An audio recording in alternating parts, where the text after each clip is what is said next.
Hey guys, what's up? Welcome. A little bit of a out of the blue stream. Today we're going to be doing a King of the Hill. So for anyone who doesn't know the King of the Hill format, it's very simple. Essentially, we're just going to be starting out with two players, and the winner stays. They get a point, and at the end of the stream, whoever has the most victory points or has won the most games is going to be the winner of our King of the Hill.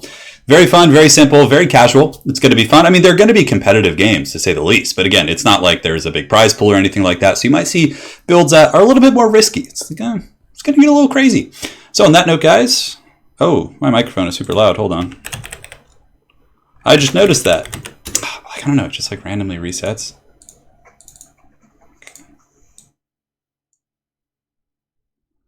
That should be better. Yeah, I don't know why. My microphone just like randomly like changes levels. Yeah, so my apologies if I just like punished any of your ears there. I'll make sure to put a warning in the video. Yeah, because I just thought like the red bar was like just going ham. So yeah, we're going to be jumping into the first game of today's King of the Hill. Yeah, the sound was really loud. Don't worry. I always check it in the beginning because I'm like paranoid, but like I switched it and then like when I switched like replugged in the mic, it like resets it. It's just such a pain in the butt. So we're going to be going to King of the Hill. First match here. Let's get the army blocker up. And you can see up in the top right, we do have the current leader. So let's actually adjust that a little bit. Just bring that down here so you guys can actually see that. Yeah, the mic should be good now. It should be fine. Yes, good, Anakin, good. So yeah, the current leader, of course, is going to be getting... Actually, we should probably keep it up there because it's going to get in the way in the game if it's not. Okay. So yeah, current leader will be put on the little name tag here, and they will stay, and the loser does indeed leave, and then we get someone else from the pool of players. To participate in the Eternal Challenger League, you basically just need to be in the Discord, number one. Number two, just obviously have some tournament experience because we want players who, are going to be relatively evenly matched with some of the better tournament players. So yeah, that's how we're going to do it. Start when ready. It is go time. So it's going to be 0 versus A move here in the first game. It looks like it's going to be Chaos versus Dwarves. A hard matchup for Dwarves, I would say, but I think that A move hacker as a Dwarf specialist is probably going to be amply prepared for this. And yeah, good luck, have fun. Both players have their armies. We're going to be jumping into game one. Yes. Wookie is actually right behind me, as a matter of fact. And after this game, oh yeah, I have to start the battle, don't I? So we're hosting in spectator mode, so I do have control over the maps. And actually, Carrick, Buftar, yeah, it's fine. It should be an okay map. Yes. But yeah, Wookie's right behind me right now. He's hanging out. In between kind of... games and stuff when we're hanging out on the desk and players are getting ready and all that, we'll grab the book. You guys can say hi and everything. It'll be fun. So we're going to be going about 2 hours. I actually have a meeting I have to be at about 3 o'clock my time. It's about 1:08. So we're just going to keep going until then. And so yeah, it's going to be 2 hours. And at that point, the winner will be determined. Yeah, Warhammer's really fun. It's I definitely recommend it, Renz. I mean, again, it's my livelihood, so of course I'm going to enjoy it, right? But all right, blocks here. And here we go. We're in the game. Showtime. Professor Pone, if you check the tournament Discord, I can get you added in there. That's where I'll be checking between games. So yeah, I see you, Pone. I see you, Energized. So you guys are on the list now. No stress. Yeah, Steel Bear, we'll probably get back to doing some 2v2 tournaments. Yeah. After I finish this Eternal Challenger League this weekend. So number 8 is going to be this weekend. And then from there, I have to schedule with 8 different players for their availabilities for the grand finals. And after that, we'll probably start doing some 2v2s and things like that. Yeah. You can play. Players can play whatever they want. So how it's going to work is the individual who wins this game, so whether it be 0 or A move, they then get to pick first for their next opponent, but they also get to ban, and their opponent then gets to pick against them. So they get one pick and a ban, and then their opponent can come in and pick their faction, aside from that ban, of course. Warhammer 3 Kingdoms crossover, you mean Cathay? That'd be pretty cool. Juchu is OP. Yeah, he's pretty OP in 3K. Yeah, I think Vlad would probably beat him, though. I actually have a really fun video coming out in the next week or two, guys. It's I just have to edit it. I mean, it's not that much editing, but it's basically going to be, if there was a Warhammer fantasy movie, who would the actors be for like all the legendary lords? So I've done the first video. I've done 10 characters. We have Karl Franz. We have like Grimgor. We have a lot of different characters. It's a really fun video. So that's going to be coming out a little bit later this week. Maybe I'll get it out sooner. I'm not sure. But anyways, first match is going to be 0, playing the Warriors of Chaos. And he's going to be facing off against A-Move Hacker, who's going to be playing the Dwarves. Again, a Dwarf specialist, very, very good at Dwarves. But Chaos, like I said, I think has a pretty good advantage in this matchup. In the front line, it's going to be Chaos Marauders across the entire front board. Secondary line is going to be Chaos Warriors with Great Open, so pretty good. I do like standard Marauders just for getting around the flanks, just pressuring miners, things like that. They do the job and they're shielded. He does also have the Mirror Guard mixed in there. Mirror Guard don't have the best AP, but they just have really good combat stats, so oftentimes people just mix those bad boys in. One group of Hounds, two groups of Chaos Chariots. Those guys are, yeah, just great. I mean, I think they're better than Gorby's Chariots for the cost. They're just very, very good for 750 gold. And again, if the dwarves focus them down with like cannons or gunfire, you're not going to be losing as much. And really, the difference is pretty negligible to me. He does also have Sartorial, the Ever Chicken, another great choice against dwarves for Plague of Rust, also pretty good for like Mirror Guard. So whatever the Mirror Guard are fighting, they have low AP, right? So what you end up doing is you cast the Plague of Rust on the target they're fighting, soften up their armor, and then these Slaane's Chosen are going to be able to do some great work here. And yeah, Warp Chicken, for anyone who doesn't know, is a very good choice against missile factions because he does indeed have a really good missile resist of 60%. So he's, you know what? Just kidding. Sorry, I just saw your comment. Danny DeVito is in the video. He is one of the chosen actors, and you guys can try and guess who he would be playing.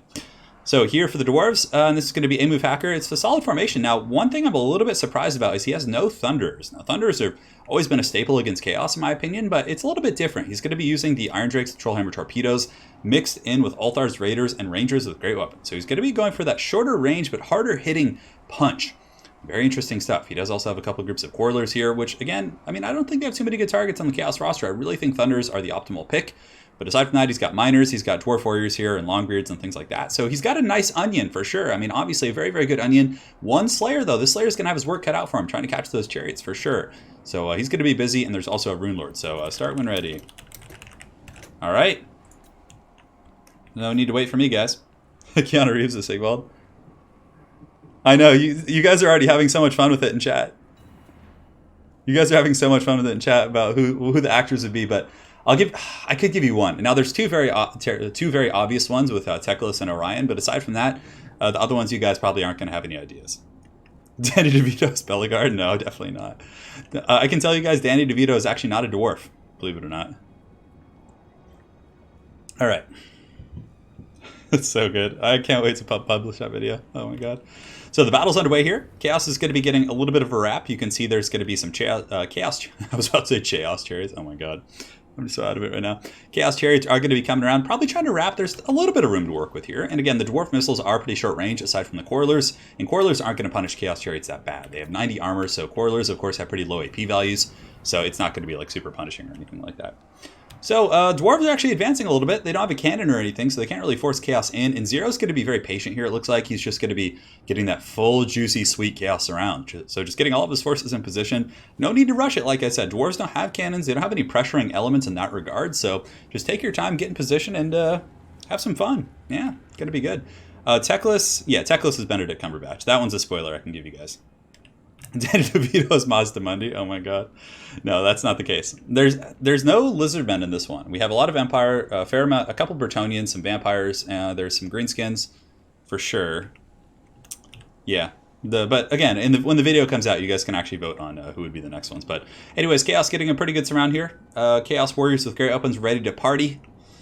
Dwarves have some AP in the form of the Miners with Blasting Charges. One thing I'm a little bit concerned about for this Dwarf army is they don't have a ton of punch against the Chaos Warriors with Great Weapons. Now, normally Thunders do the trick there. Now, Iron Drakes, the Trollhammer Torpedoes can blast armored infantry, but again, they're not going to be quite as effective in like long-term sustained firing as like Thunders against infantry. But against like Chariots and big targets, these guys are just going to be the butterers of bread. These guys certainly do some work. So the Iron Drakes are going to be moving out, but Chaos getting that nice surround, which is definitely very stressful. And you can see that A-move hacker here is going to be adjusting his formation.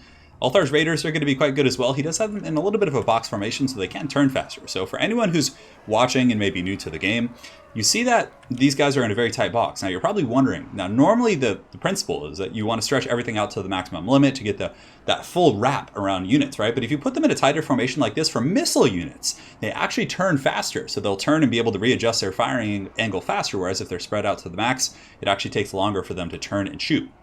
So a little bit of a pro tip there from the Althar's Raiders and those type of missile units. Oh yeah, guys, we're live. It's time. Chaos is getting that sweet surround. It looks like they're going to be advancing here. The Mirror Guard, ready to party. Going to be able to beat down these Miners pretty easily. And yeah, there's not a lot of AP here aside from Miners and of course the Iron Drakes. If there had been a couple of groups of Chosen, I think this Dwarf army really would have struggled. But Chosen, again, are a pretty big target for Thunder. So risky, plus the Master Rune of Wrath and Ruin here from the Rune Lord is going to be, somewhat pertinent. So now the Chaos player does indeed see Althar's Raiders. Now, I think what you do at this point is you grab the Warp Chicken, you get Sartorial, you send him in, you get that sweet, sweet KFC drumstick, and you just slam jam all over those Althar's Raiders. Some of the Quarrelers in the back are going to be shooting against shielded Chaos Marauders. Not going to be terribly punishing, honestly. I really don't agree with the Quarreler pick. I think that's a little bit of an odd thing, but again, maybe he's probably a better Dwarf player than I am, so he'll show me the works. So Mirror Guard are going to be surging in here, and they're going to be taking some blasting charges, but they shouldn't take too long to beat down these miners here. Warp Chicken in the distance is going to be getting in there as well, jumping on top of the Longbeards, but Warp Chicken needs to be surging into the back and trying to shut down the Althar's Raiders. God damn, why was that so hard? Now, there is a bit of an issue here. Althar's Raiders actually can lower the missile resist of the Chicken, so if they go for like a big Alpha Strike with the Troll Hammers and they popped marked by Althar here, they could actually burn down the Chicken pretty quick, but the Chicken's going to be jumping in there, dropping a Searing Doom over here, but A-Move does see that coming and is able to dodge there, so you can see the Rangers with great weapons.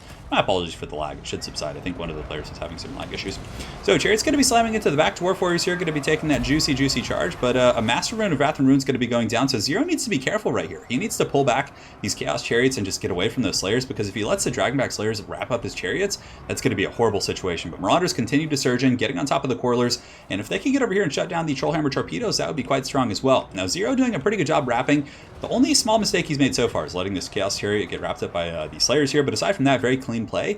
And he also has an opening here with the Warhounds. So the Warhounds, if they can come in and jump on top of Althar's Raiders, that would just be an absolute disaster for the Dwarves here. So right now you can see the Chaos Warhounds are going to be jumping in, and they do get around, maybe going to be jumping on Quarrelers, but there's much juicier targets here. Now the Warp Chicken and the Chariots, oh man, just getting a beautiful jump right there, and now the Mirror Guard have broken through, so the backline pressure is going to get even more intense, especially as the Chaos Warriors with great weapons start to mulch that front line, because Longbeards, though they're strong, they lack the armor piercing to fight the Chaos Warriors. They're not the Longbeards with great weapons. So Drumstick Master going to be jumping on top of the Quarrelers here. Searing Doom is going to be going down on top of those Iron Drakes, making okay contact, but for the most part, A-Move is able to micro very effectively and dodge that. And the Warhounds are in the back line. They're going to be attacking the Iron Drakes here, and it looks like Marauders are through. I just don't see how the Dwarves can win this one. I feel like Zero is in a pretty dominant position, just surging through, and there wasn't that really punishing gunfire coming in. The Quarrelers were a bit of a limp noodle, and the Iron Drakes with the Trollhammer Torpedoes were okay against one group of Chariots, but the range is just such an issue on those guys. Having the 140 range with the guns is just so powerful. You're able to get a couple volleys off and really punish a multitude of high-value targets. So the Trollhammer Torpedoes are going to be shooting in, still killing the Chariots. Bounce of Power, again, going in the favor of Chaos. Already a hard matchup for the Dwarves, but I certainly think this Dwarf build was not equipped to deal with what Zero brought. Trollhammer Torpedoes are going to be hammering into the Chaos Chariots right here, and you can see that Sartorial, the Ever Chicken, is going to be jumping in. He's got his big old drumstick, and it looks like the Dwarf's somewhat normalizing the bounce of power, but the problem being is that once the Chaos Infantry get in, it's, yeah, you can see there's going to be Marauders collapsing on Quarrelers here. That is a really rough situation, and if Zero can get these Hounds and actually chase off this very healthy group of Rangers here, that is going to be pretty catastrophic for sure.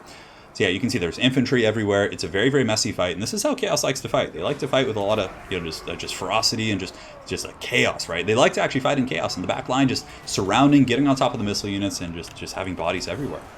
And of course in melee combat. So the Marauders are going to be fighting Dwarf Warriors.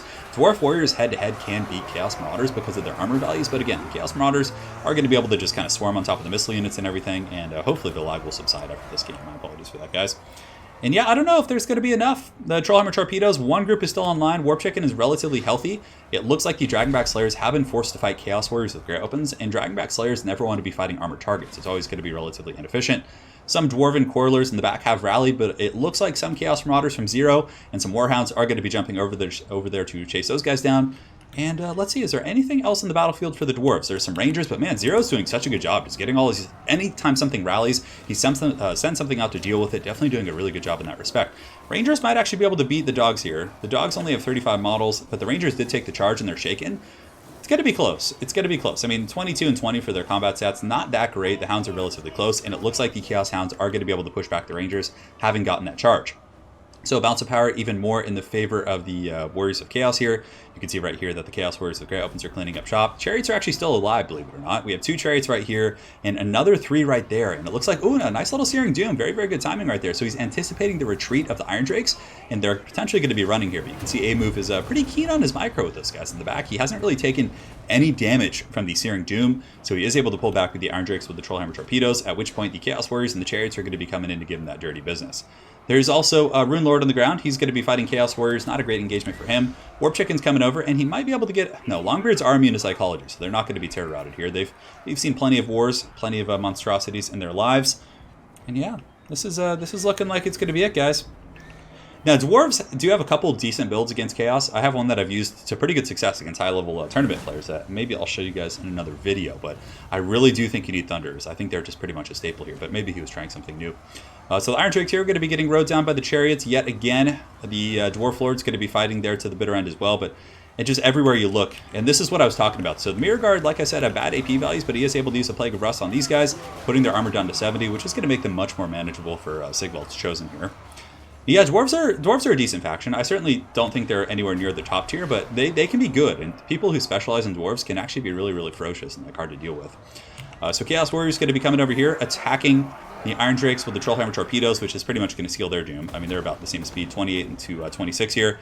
And yeah, that should be army losses here in a second, as the Dwarf army is going to be crumbling. And Zero is going to be the first champion of the day. Yes, Falcone in chat. He's ready to party as always. Yeah, no, dwarves are good. Dwarves can be good, trust me. That dwarf build was very, very strange, I think. But anyways, the first champion of today's match is going to be 1 second, guys. So let's just add the text here.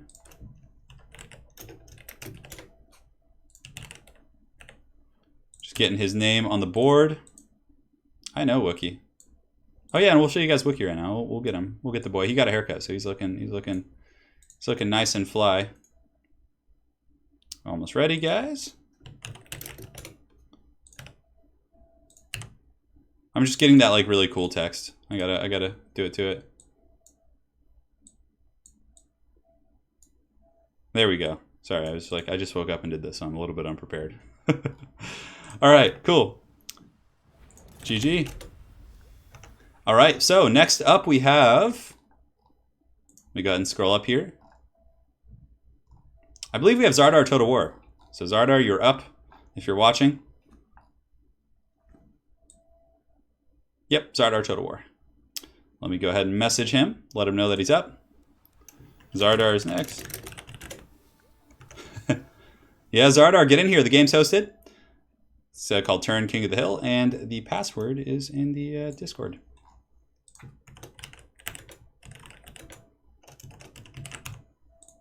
So right now we'll take a little moment. We'll grab the Wookiee while Zardar joins up. I can actually invite him, I think. Oh, and he's in. All right, so 0 picks and bans. So let's get the screen blocker up. Actually, we can just go to the desk for a minute. So hold on. All right, here we go. So I'm gonna get Wookiee. You guys want to see him? While the players pick their armies and stuff. Come on, Wookiee. Yeah, that's a good boy. Oh yes. So this is my dog Wookiee. He's very old. He's about 14 years old. He is a Skaven. Oh yeah. He just got a haircut. So if you guys look, oh, he's like snorting. Don't poop on me, Wookiee. There he is. Yeah, he's 14. So basically his poor little back legs are giving him a lot of problems, but he's a very happy dog. He gets a lot of love from Anna, especially. She treats him well. All right. So we're back in the lobby here. So okay, Zero again is going to be picking Chaos and banning Vampire Coast, and the map is going to be Iron Sand Desert.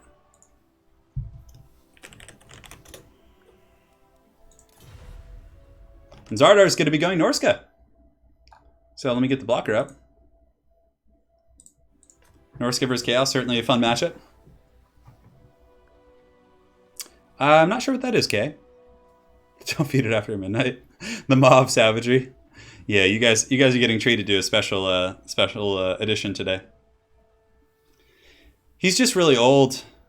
Wookiee's like 14. Yeah, his back legs give him trouble. God, I've literally in the past like 4 months, I've probably spent like $1,200 US dollars to keep him alive. Like we had to go to so he had like some like fluid problem in his stomach that like he was like water was filling up his tummy, so we had to like get something done for that. One of his eyes was popping out, like bulging out, so we had to like get the pressure relieved and like take him in. And but he's good now. He's like stable. He's happy. Like there's no more problems with him now. He's just very old. He's just very old. Yeah, he's great, and he still walks a little bit, which is nice. So yeah, it's not so bad. Hang on, let's go back to the desk real quick while I adjust here. Order. So I'm just checking the order here.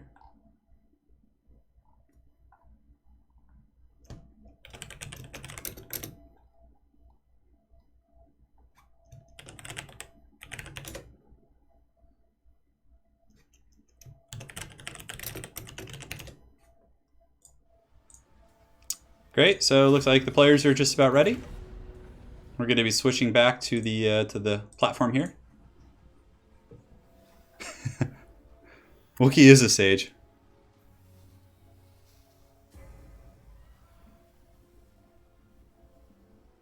I know, it's so true, Steel Bear. No, he's not blind. He's got pretty good eyesight, actually. I don't think he's ever going to become blind. I don't think that'll be an issue for him. Yeah, it's mostly just his back legs, and it's not even his hips, actually, so that's a good thing. He has knee problems, interestingly enough. His knees are the things that give him a lot of grief. So he has trouble stabilizing his feet. He his legs kind of sway, his back legs, but he can still walk, which is good.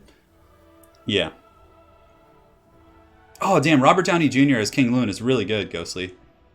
Damn, okay, I'm going to have to use that in one of the later, because I didn't do Loon in this video, so maybe for one of the next ones.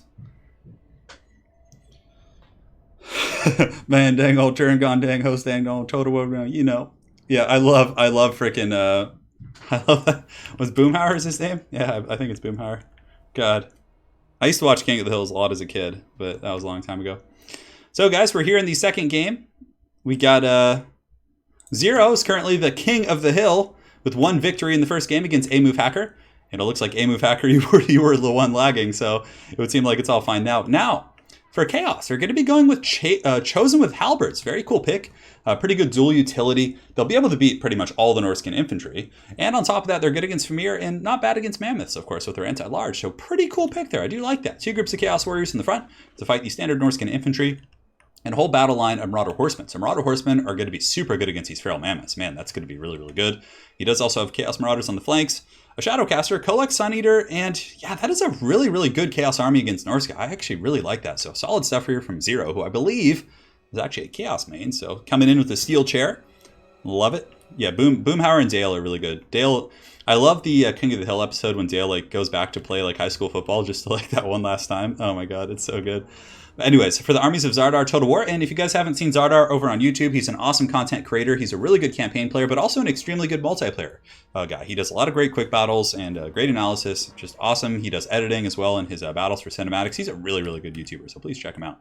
There will be a link after this as well. So for Zardar's line, he does have Marauders across the entire front line, some great weapons. I'm surprised. Yeah, no, 3 great weapons. Okay, for some reason I saw this and just thought these were all the same, but 3 groups of champs with great weapons, which are going to be solid. Those champs with great weapons will put a big hurt on the Chosen for sure. He does also have Throg Daddy to fight Kolek, a Shadowcaster, and it looks like he does have Enfeebling Foe, and I believe Pendulum. I think Pendulum is a staple against Chaos. It's really good against our heavily armored infantry that are very slow. 2 Spears in the flanks, 1 group of Marauder Hunters, and 2 Feral Mammoths. So this is going to be interesting. It's really going to come down to the Marauder Horseman play and the big monster fights between Kolek, of course. This is going to be a really, really fun battle for sure. So we'll let the players know. Start anytime. Perfect spend. Zardar says he had a perfect spend. You're dead. Oh my god. Yeah, this is going to be like a somewhat tournament format, but it's just more of a casual one where you guys get to see some high level players play. But again, it is King of the Hill, so someone will be winning in the end. Oh man. Yeah, the Mammoths in the desert, probably not their natural habitat, but alas, I think they'll be okay. If you can get the Mammoths to just run over these Chaos Warriors and then get the great weapons on top of the Chosen with Halberds, that's going to be nice. Now, there's not too much counter fire against these Marauder Horsemen. I would expect maybe a couple Hounds or something, and it looks like there are the Beasts of Tashnar on the far side, but these Marauder Horsemen are going to be giving the business to the Mammoths pretty easily if they actually focus those guys down. So there is a nice little screen of the standard Marauders, so they're having a little bit of trouble getting that optimized range. Zardar Total War is just going to be coming in just straight aggression right here. And I'm not sure why these Marauder Horsemen are not shooting the Mammoth. It looks like they're using a lot of their ammunition here on the basic Marauders who are shielded and pretty ideal against those type of units. So he definitely needs to focus down the Feral Mammoths if he's going to be using those guys. But it looks like he's trying to chip on the flanks a little bit, maybe to get a collapse. Maybe he just wants to butter these guys up so his Marauders can then win that fight and he can collapse on the formation. But once the primary fighting starts, I think he really needs to start working down that Feral Mammoth.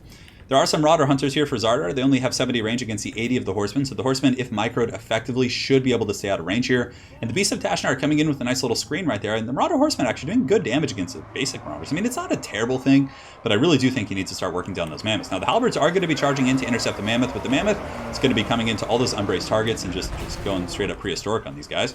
But now the Javelins are going to be coming in, and Big Papa Kolek is going to be, just giving the dirty to this guy. Lord of the Storm's going to be getting popped on the other side as well. Throg has jumped in, but he's amongst Halberds and Chaos Warriors. Very nice Lord of the Storm, able to pop those guys. And this Feral Mammoth might actually start rampaging relatively soon. And a Pendulum going down as well. Good Pendulum there from Zardar Total War. It is able to clip the Chaos Warriors. Not as much of the Chosen, but still a good cast right there. It's really going to help those Chosen in that perpetual combat. So Kolek's going to be falling back, Enfeebling Foe cast on him as well. And Throg is going to be going for that fight, but Throg is certainly in a 2v1 situation. So Kolek and the Shadowcaster are going to be very, very strong against Throg. Of course, both are decent combatants, and that's something that's very cool about Chaos Casters in general. They're not bad in sustained combat. In the back, the Marauder Horsemasters, are these Horsemasters? Yes, they are. So two of them were able to overwhelm the Beasts of Tashnar. So Horsemasters are actually pretty strong in melee combat by like skirmisher standards. Yeah, so there was two of those guys were actually Horsemasters. I actually thought they were all regular horsemen. But anyways, good stuff there, clearing up the Beasts of Tashnar. So now the horsemen pretty much have impunity. Norsca doesn't have anything that can really catch or contest those guys. And some of the Chosen with Halberds, they got Monster Mash over there. The Pendulum was really good, and of course the Mammoth was able to run those guys over. So those Chosen with Halberds are buckling. Granted, there's still a whole nother group right here, certainly going to be very tough to deal with. Now, Kolek's back in action. He does get thrown up on by Throg, so Throg just unloading a torrent of pestilent filth on Big Papa Kolek here. But the Mammoths are actually in surprisingly good shape for this point in the game, so I think Zardar is actually starting to pull this one back a little bit, because the Chosen, yes, they're going to be good against Mammoths, but two Mammoths running them over with the help of Marauder Champions also piercing their armor is going to be very tough. I mean, I feel like Kolek needs to do a little bit more work here, and the Marauder Hunters or Horsemasters, they can't be shooting these spears. They need to be shooting the Mammoths, which is a little bit tough, because you can see here Zardar has a pretty good buffer zone. He's put like troops here, here, and here, so it's a little bit tricky to actually get close enough to those Mammoths to throw, which is very good stuff. Now, this could be really deciding here. The Feral Mammoth, or the Feral Throg. Throg with the Enfeebling Foe. If Throg does go down here to Kolek, that might be enough to give Chaos a good chance back into this game. But the Feral Mammoths are just doing the work of the Dark Gods right now. God damn, I was really expecting them not to do this well, but they're doing a very good job just shrekking through all of these Chaos Infantry. And Big Daddy Throg's going fisticuffs against Kolek as well. Scroll of Shielding going down for Chaos. Enfeebling Foe as well. Man, that Mammoth. Yes, take a shot every time I say Mammoth. That's a great idea. Here you can see the Marauder Horsemen are going to be trying to circle around, but these prehistoric Mammoths just going balls deep in the Chaos Forces. This Chaos Sorcerer here is getting shreked pretty bad. You can see he's half health. And honestly, I think that Zardar Total War is going to be taking the throne for now. It looks like he's going to be getting on the hill, because Chaos is just buckling across the board. I mean, there is a chance if Kolek were able to kind of kill Throg and then kill the Mammoths, but the double Feral Mammoth able to kill the Chaos Sorcerer as well. Man, crazy stuff. I've actually been seeing Zardar Total War streaming quick battles like almost every day, so he's certainly well practiced here. And the Chosen with Halberds are going to be coming back. There's two groups of them, 11 and 21, not going to be terribly significant. I just feel like the Horsemasters would have been so good at just taking down the Mammoths, but I felt like they weren't able to get those optimal targets, right? Which was a little bit tough. Horsemasters are going to be charging into the Hunters, who are shaken, but there's just a death ball of Norsca here. And you can see here Kolek is trying to isolate Throg. He might be able to get him, but Throg regenerates. He's a slippery troll for sure. And let's see if he's going to get him. Enfeebling Foe going down as well. Kolek dropping the hammer there, mulching a horde of the Norskins, but now the two Mammoths are going to be coming in, and that's going to be tough. The double Mammoth beatdown, always a little bit scary, but Throg's holding on. What a hero. And the Shadowcaster is back as well. He's going to be charging the Mammoth, it looks like. And it looks like Chosen are going to be piling in. Man, if Zero came back from this, that would be a pretty incredible comeback. But if he does kill Throg here, that would certainly be the first step in potentially coming back. But Kolek himself is quite low. 1,000 HP against Throg's 1,200. So Throg is actually a little bit healthier here. Chaos is just swarming in with their Horsemasters.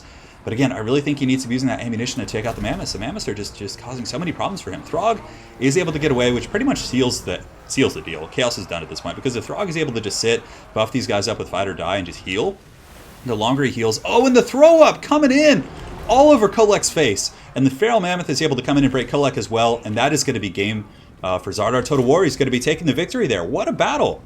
Man. That was a really, really good one. Props to him.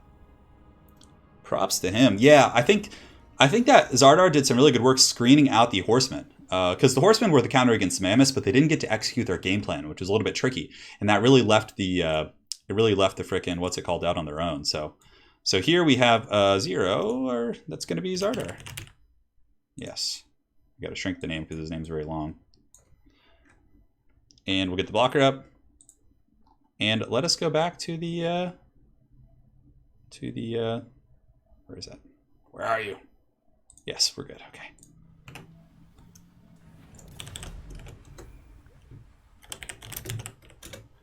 You pick and ban.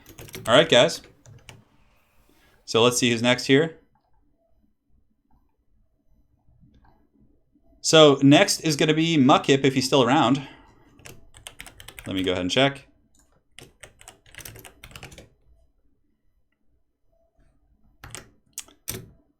So he's going to be joining here in a second. It is indeed simple stuff. And for the next map, let's go ahead and do the Stallion Tomb. Is it good? No, we'll do Eshin. Eshin's a better map, I think. So we'll give Mudkip a minute here.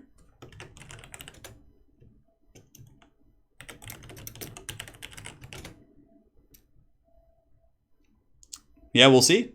So Mudkip is going to be joining here, and he is in. ODM Mudkip coming in. And yeah, it's showtime. So the players are going to pick their armies here, and I'm just going to go back to the desk for a minute while we organize the list here. So we got Dimmy.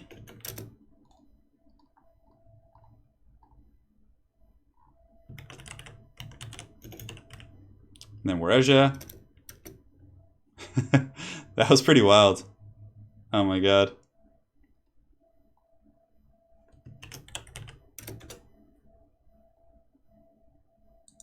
Cool. So Zardar is going to be going Tomb Kings, and he gets the band. So King, yep. So he's going to go Tomb Kings, and he's going to ban Vampire Coast. Certainly a good choice there. And you guys were asking for it, and he's providing. I got to make sure I didn't miss anyone here.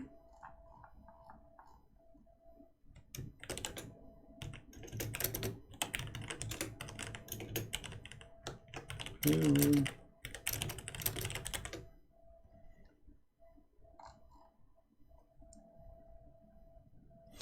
Yeah, players are picking. I actually missed it. Hold on.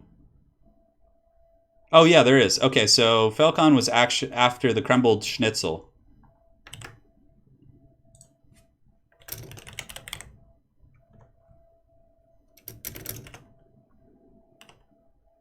Okay.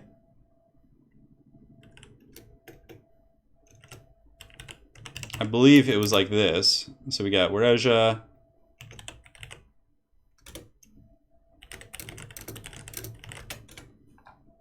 Cool. I did miss. The great Falcone shall be joining today.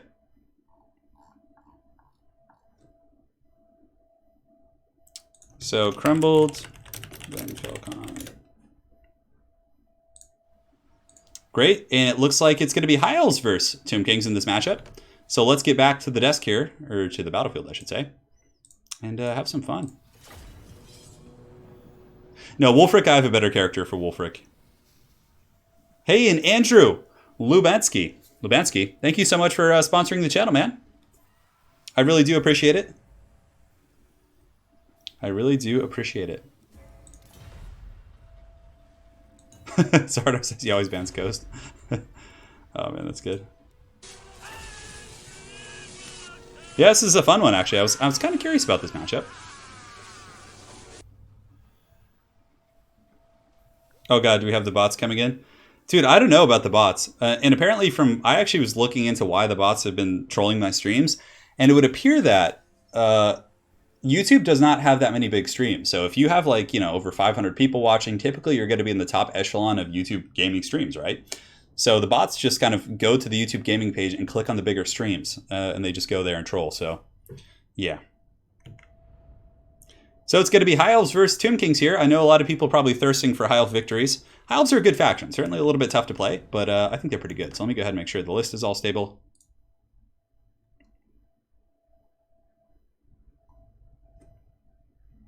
Okay.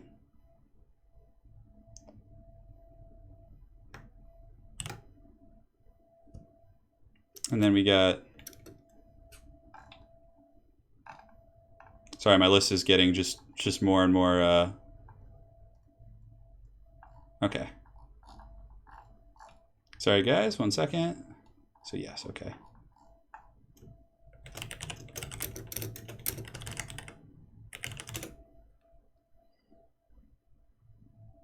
Great. All right, back to the battle. I squared away the list. And if you guys are enjoying this, please make sure to drop a like. Oh my god, Pitbull as Manfred is really good. Just because he's bald. Oh my god, that's really funny, dude. That's really funny. Saturday's Eternal Challenger League will probably be starting at about 11 o'clock Pacific Standard Time. No, Turin, I already have somebody else. I have Turin's actually in the first video. I have an actor for him already, who I think is really good. Goddamn heresy in here. Oh man. Yeah, and thank you so much for sponsoring the channel. It does help out quite a bit. My PC specs can be found in my channel description. If you're curious, it has everything I have there. So for the armies of Odium Mudkip, he does have a prince up in the sky, so the prince is going to be the melee variant. He does actually have, you don't see it terribly often, the Blade Abel Core Hadris. Melee attack and armor piercing damage. Front line's going to be a combination of spearmen and actually swordmaster, so going with very elite infantry against Tomb Kings, which seems a little bit counterintuitive because, again, you don't need much to kill skeletons and Tomb Guard and things like that. But even still, I mean, it does bring you extra AP for some of the smaller level constructs. He does have a Lore Master of Hoeth, some Sisters of Averlorn, the Everqueen's Court Guard in the back, Fireborn, and some Silver Helms. For the Tomb King's massive line of skeleton warriors, he does also have a Necrosphinx, Cetra the Imperishable on the Chariot of the Gods, Necrotech, a bunch of skeleton archers, 2 Nehekar warriors, and 2 chariots. So cool army here for sure. I'm really digging it. So the Hyles are going to be getting in position. Their bolt thrower is probably going to be unleashing its fire against the big old... Oh, do I still have the blocker up? Oh, Jesus. Aha, I got it. Okay, good thing I'm watching chat. Don't worry, guys. I got you. So the battle's underway. You guys didn't miss too much. It's a casual stream, all right? Skeleton Archer Chariots are going to be shooting into these guys, and a massive just pressure force of these skeleton archer units. Skeleton Archer Chariots, Skeleton Archer Horsemen in the back, going to be taking some substantial fire here from the Everqueen's Court Guard. So those guys are going to be dropping some hot fire there. They certainly should probably start shooting at the Cetra as well as the Necrosphinx over here. So Skeleton Archers are going to start shooting into the Fireborn and Company here in the back. They are taking a little bit of return fire from the Sisters. I like that somebody donated to tell me about the blocker. Thank you guys for that, Jesus. All right, so the Hyles are going to be taking the fight here. Wrath of Petra is going to be going down. Swordmasters of Hoeth trying to force the issue and get into melee combat against the infantry here. And obviously, they're going to beat the brakes off these skeletons. But again, Cetra is going to be able to ride through them. He does really good damage against infantry, and we'll certainly see how that goes. So the Skeleton Horsemen Archers in the back going to be unleashing some fire into the Everqueen's Court Guard, and it will add up. And, if the Fireborn pull away from the backline, it could open up some backline pressure with the Skeleton Horsemen Archers to push into the Eagle Claw Bolt Throwers. Now, back in the main fight, the Swordmasters of Hoeth are going to be able to clean up this fight, but the Necrosphinx is in here, and it looks like the Big Daddy Dragon is going to be going after Cetra. Now, this is a good play here from the High Elves. Going after Cetra, the Chariot isn't going to be great at dueling, and, of course, the fire damage is going to be great against Cetra. But the Necrosphinx does jump on top of the Dragon, and this is like a Walmart tier Dragon. It's not going to be like super strong Star Dragon level, so the big Necrosphinx is going to be quite strong, but a huge hammering charge coming in from the Fireborn, going to be lancing down the center of that formation, and Nehekar Horsemen are going to be countercharging here, but still a tough fight nonetheless. Now in the back, Skeleton Horsemen Archers are being evaporated by the Everqueen's Court Guard, but they're almost out of ammunition, so there is a bit of a boon there. The fact that the Skeleton Horsemen Archers are absorbing the ammunition from these guys instead of the higher value targets like the Necrosphinx. So the Everqueen's Court Guard are going to be switching into a position right here and shooting at probably the bigger target right here. Going to be going after the Necrosphinx, I think. But look at that. Elixir Might being popped on this guy, giving him a massive, juicy combat buff here. But look at this. The Prince is actually just beating down Cetra, and the Curse is going to be going off. But unfortunately for the Tomb Kings, the Curse only hits the Dragon here. And it's more efficient against like infantry and things like that. So, yeah. Crazy stuff here, guys.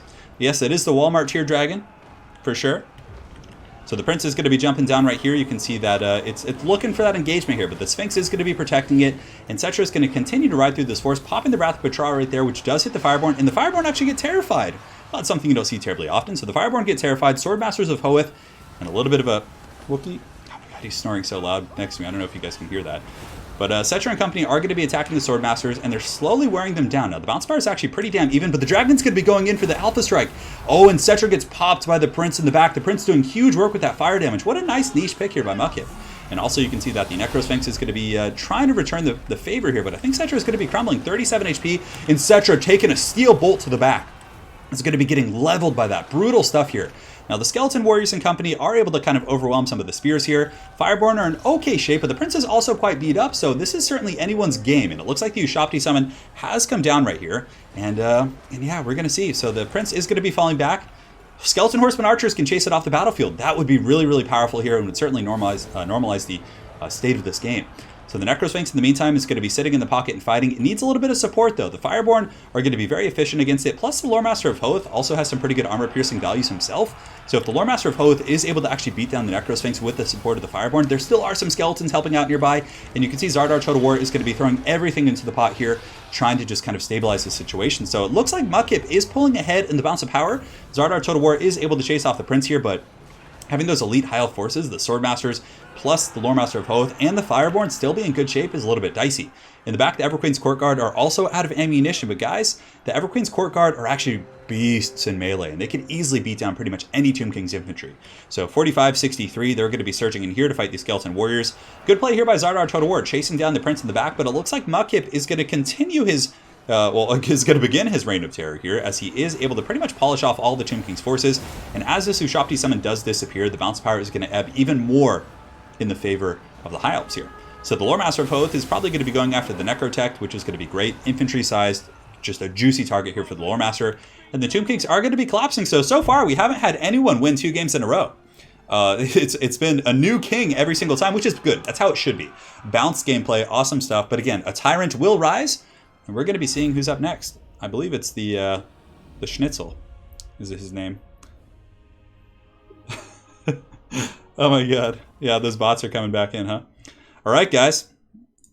So now it's going to be Mudkip taking over here. I don't even have to change the score, because it's just been him this entire time. Blockers up. And let's get back in there. GG. So well played, Zardar. And we gotta boot you out now, my friend. And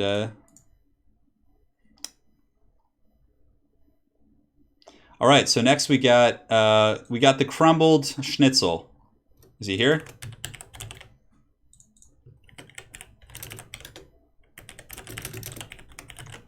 All right. So we're gonna wait 2 minutes for the Crumbled Schnitzel. Go back to the desk here while we get this all going.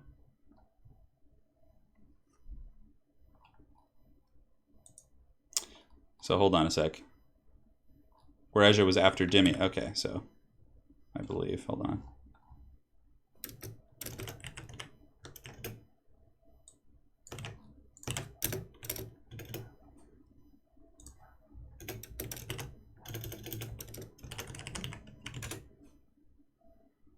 All right. And the Crumbled Schnitzel is here.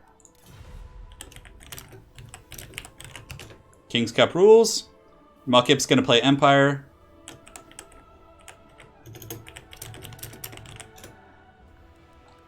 And let us go ahead and fight on... You know, this is a map you don't see terribly often, but I kind of want to just play it. We'll do Glacial Lake.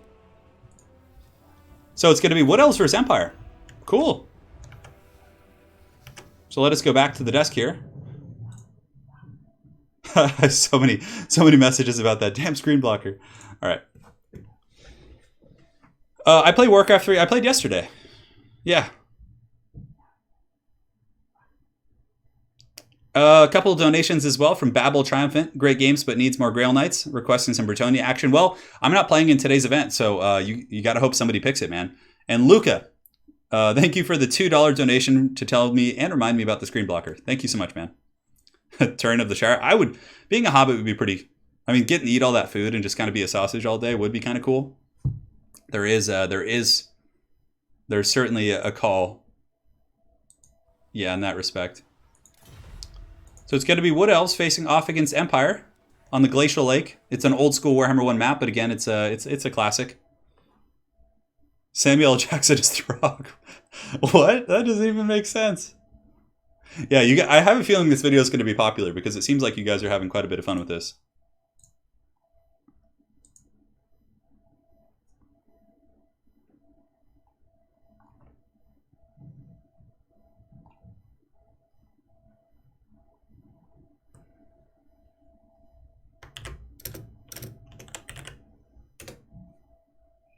I'm trying to keep up with everyone who's like trying to. I'll use an app next time.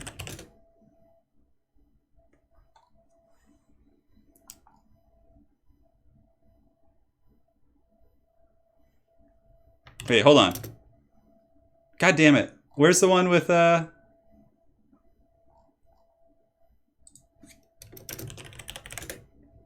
Jesus, I keep posting the wrong one.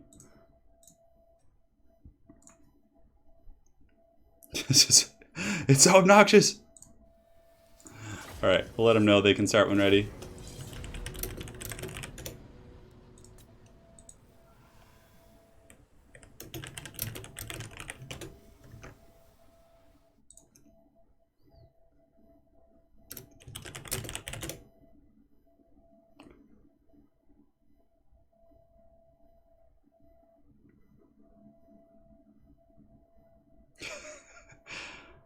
Oh my god.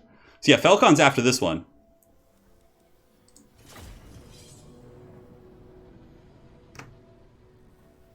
And here we go. Here we go. Mudkip as the Empire, the Crumbled Schnitzel as the Wood Elves. Mudkip certainly has a pretty cool build. It's pretty cool.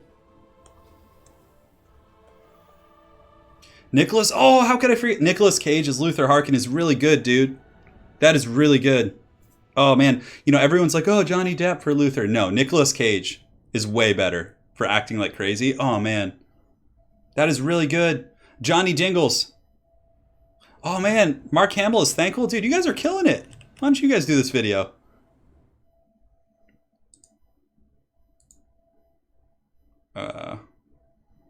You put him after me, Turin.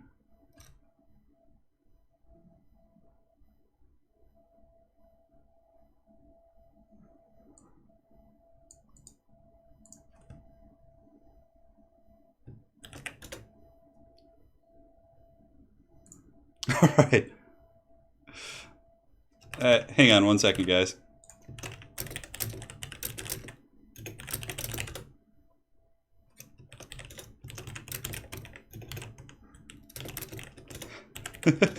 All right, A-Move Hacker said he's going to help me keep the list, so I don't have to like keep looking.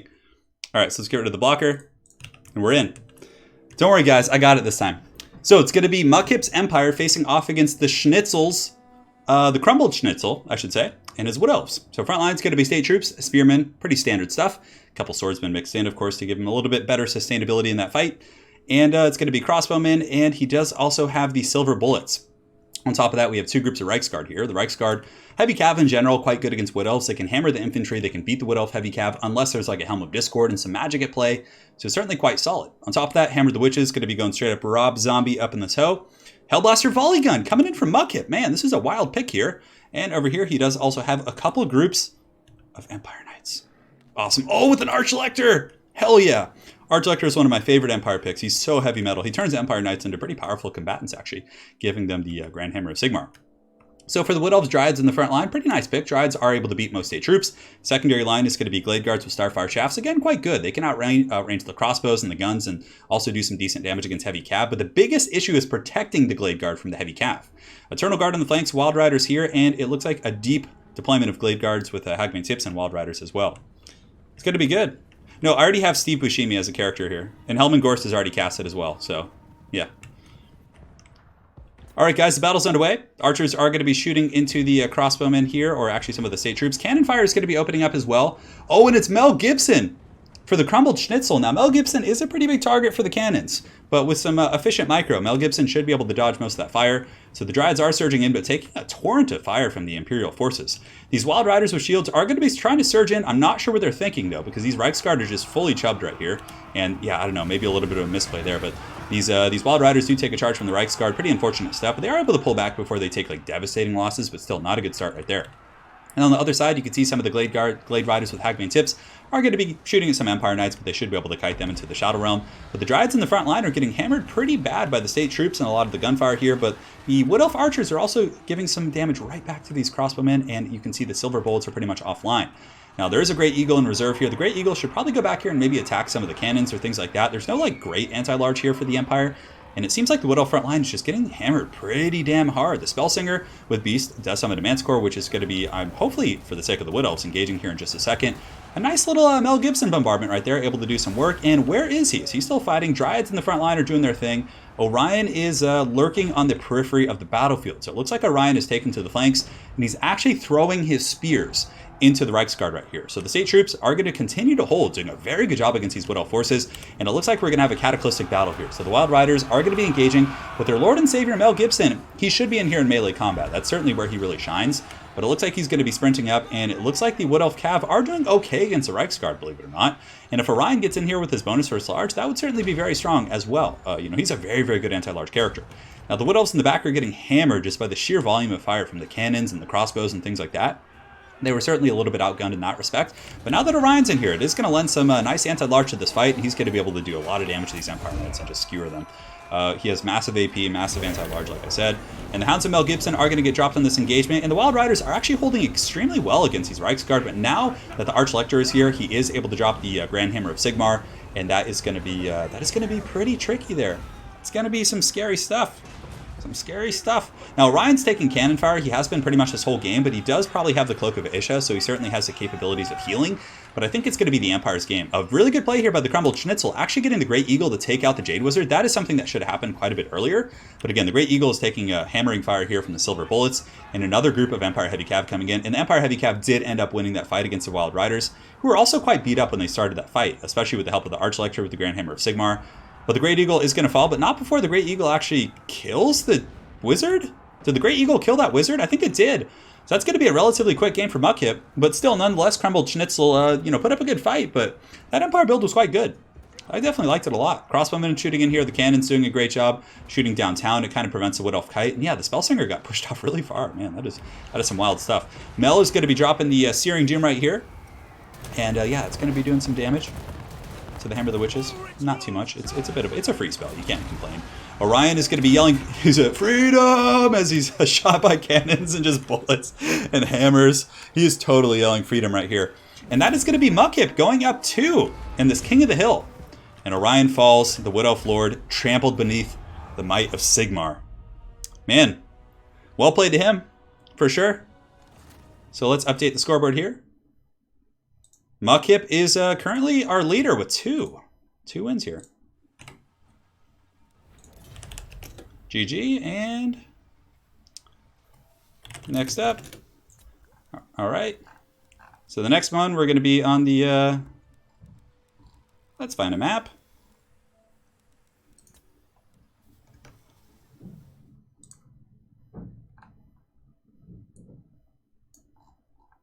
So next we have Falcone.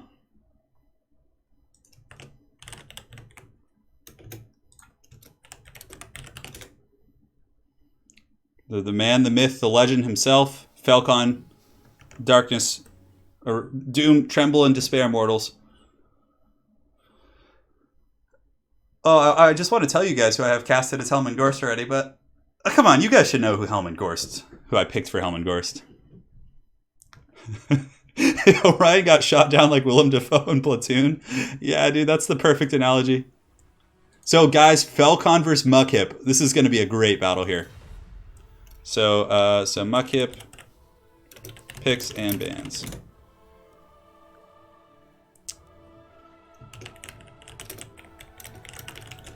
All right.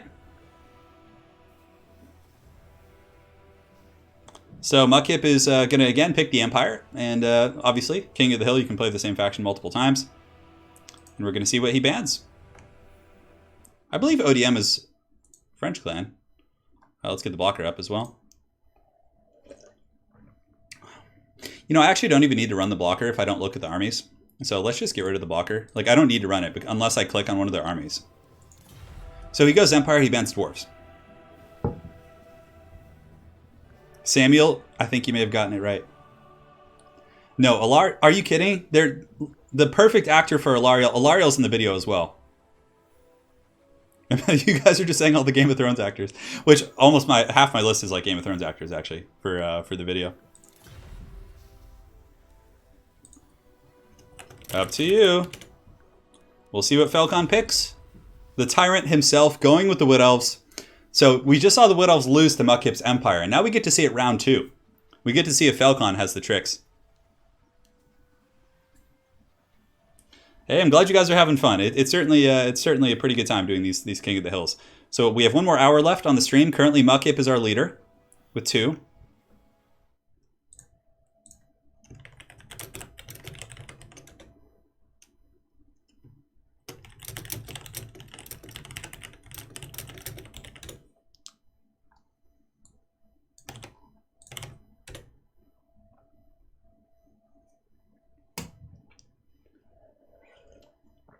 All right.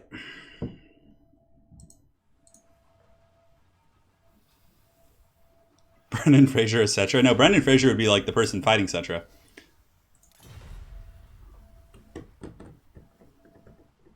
What would you pick if I was playing in this game? My best factions are Vampire Coast, Chaos, and Skaven. So, yeah, Falcon is playing as Felcart right now. So, yeah. See what they pick. You guys want to see some Wookiee in the downtime? Well, I think he's going to be ready in a second.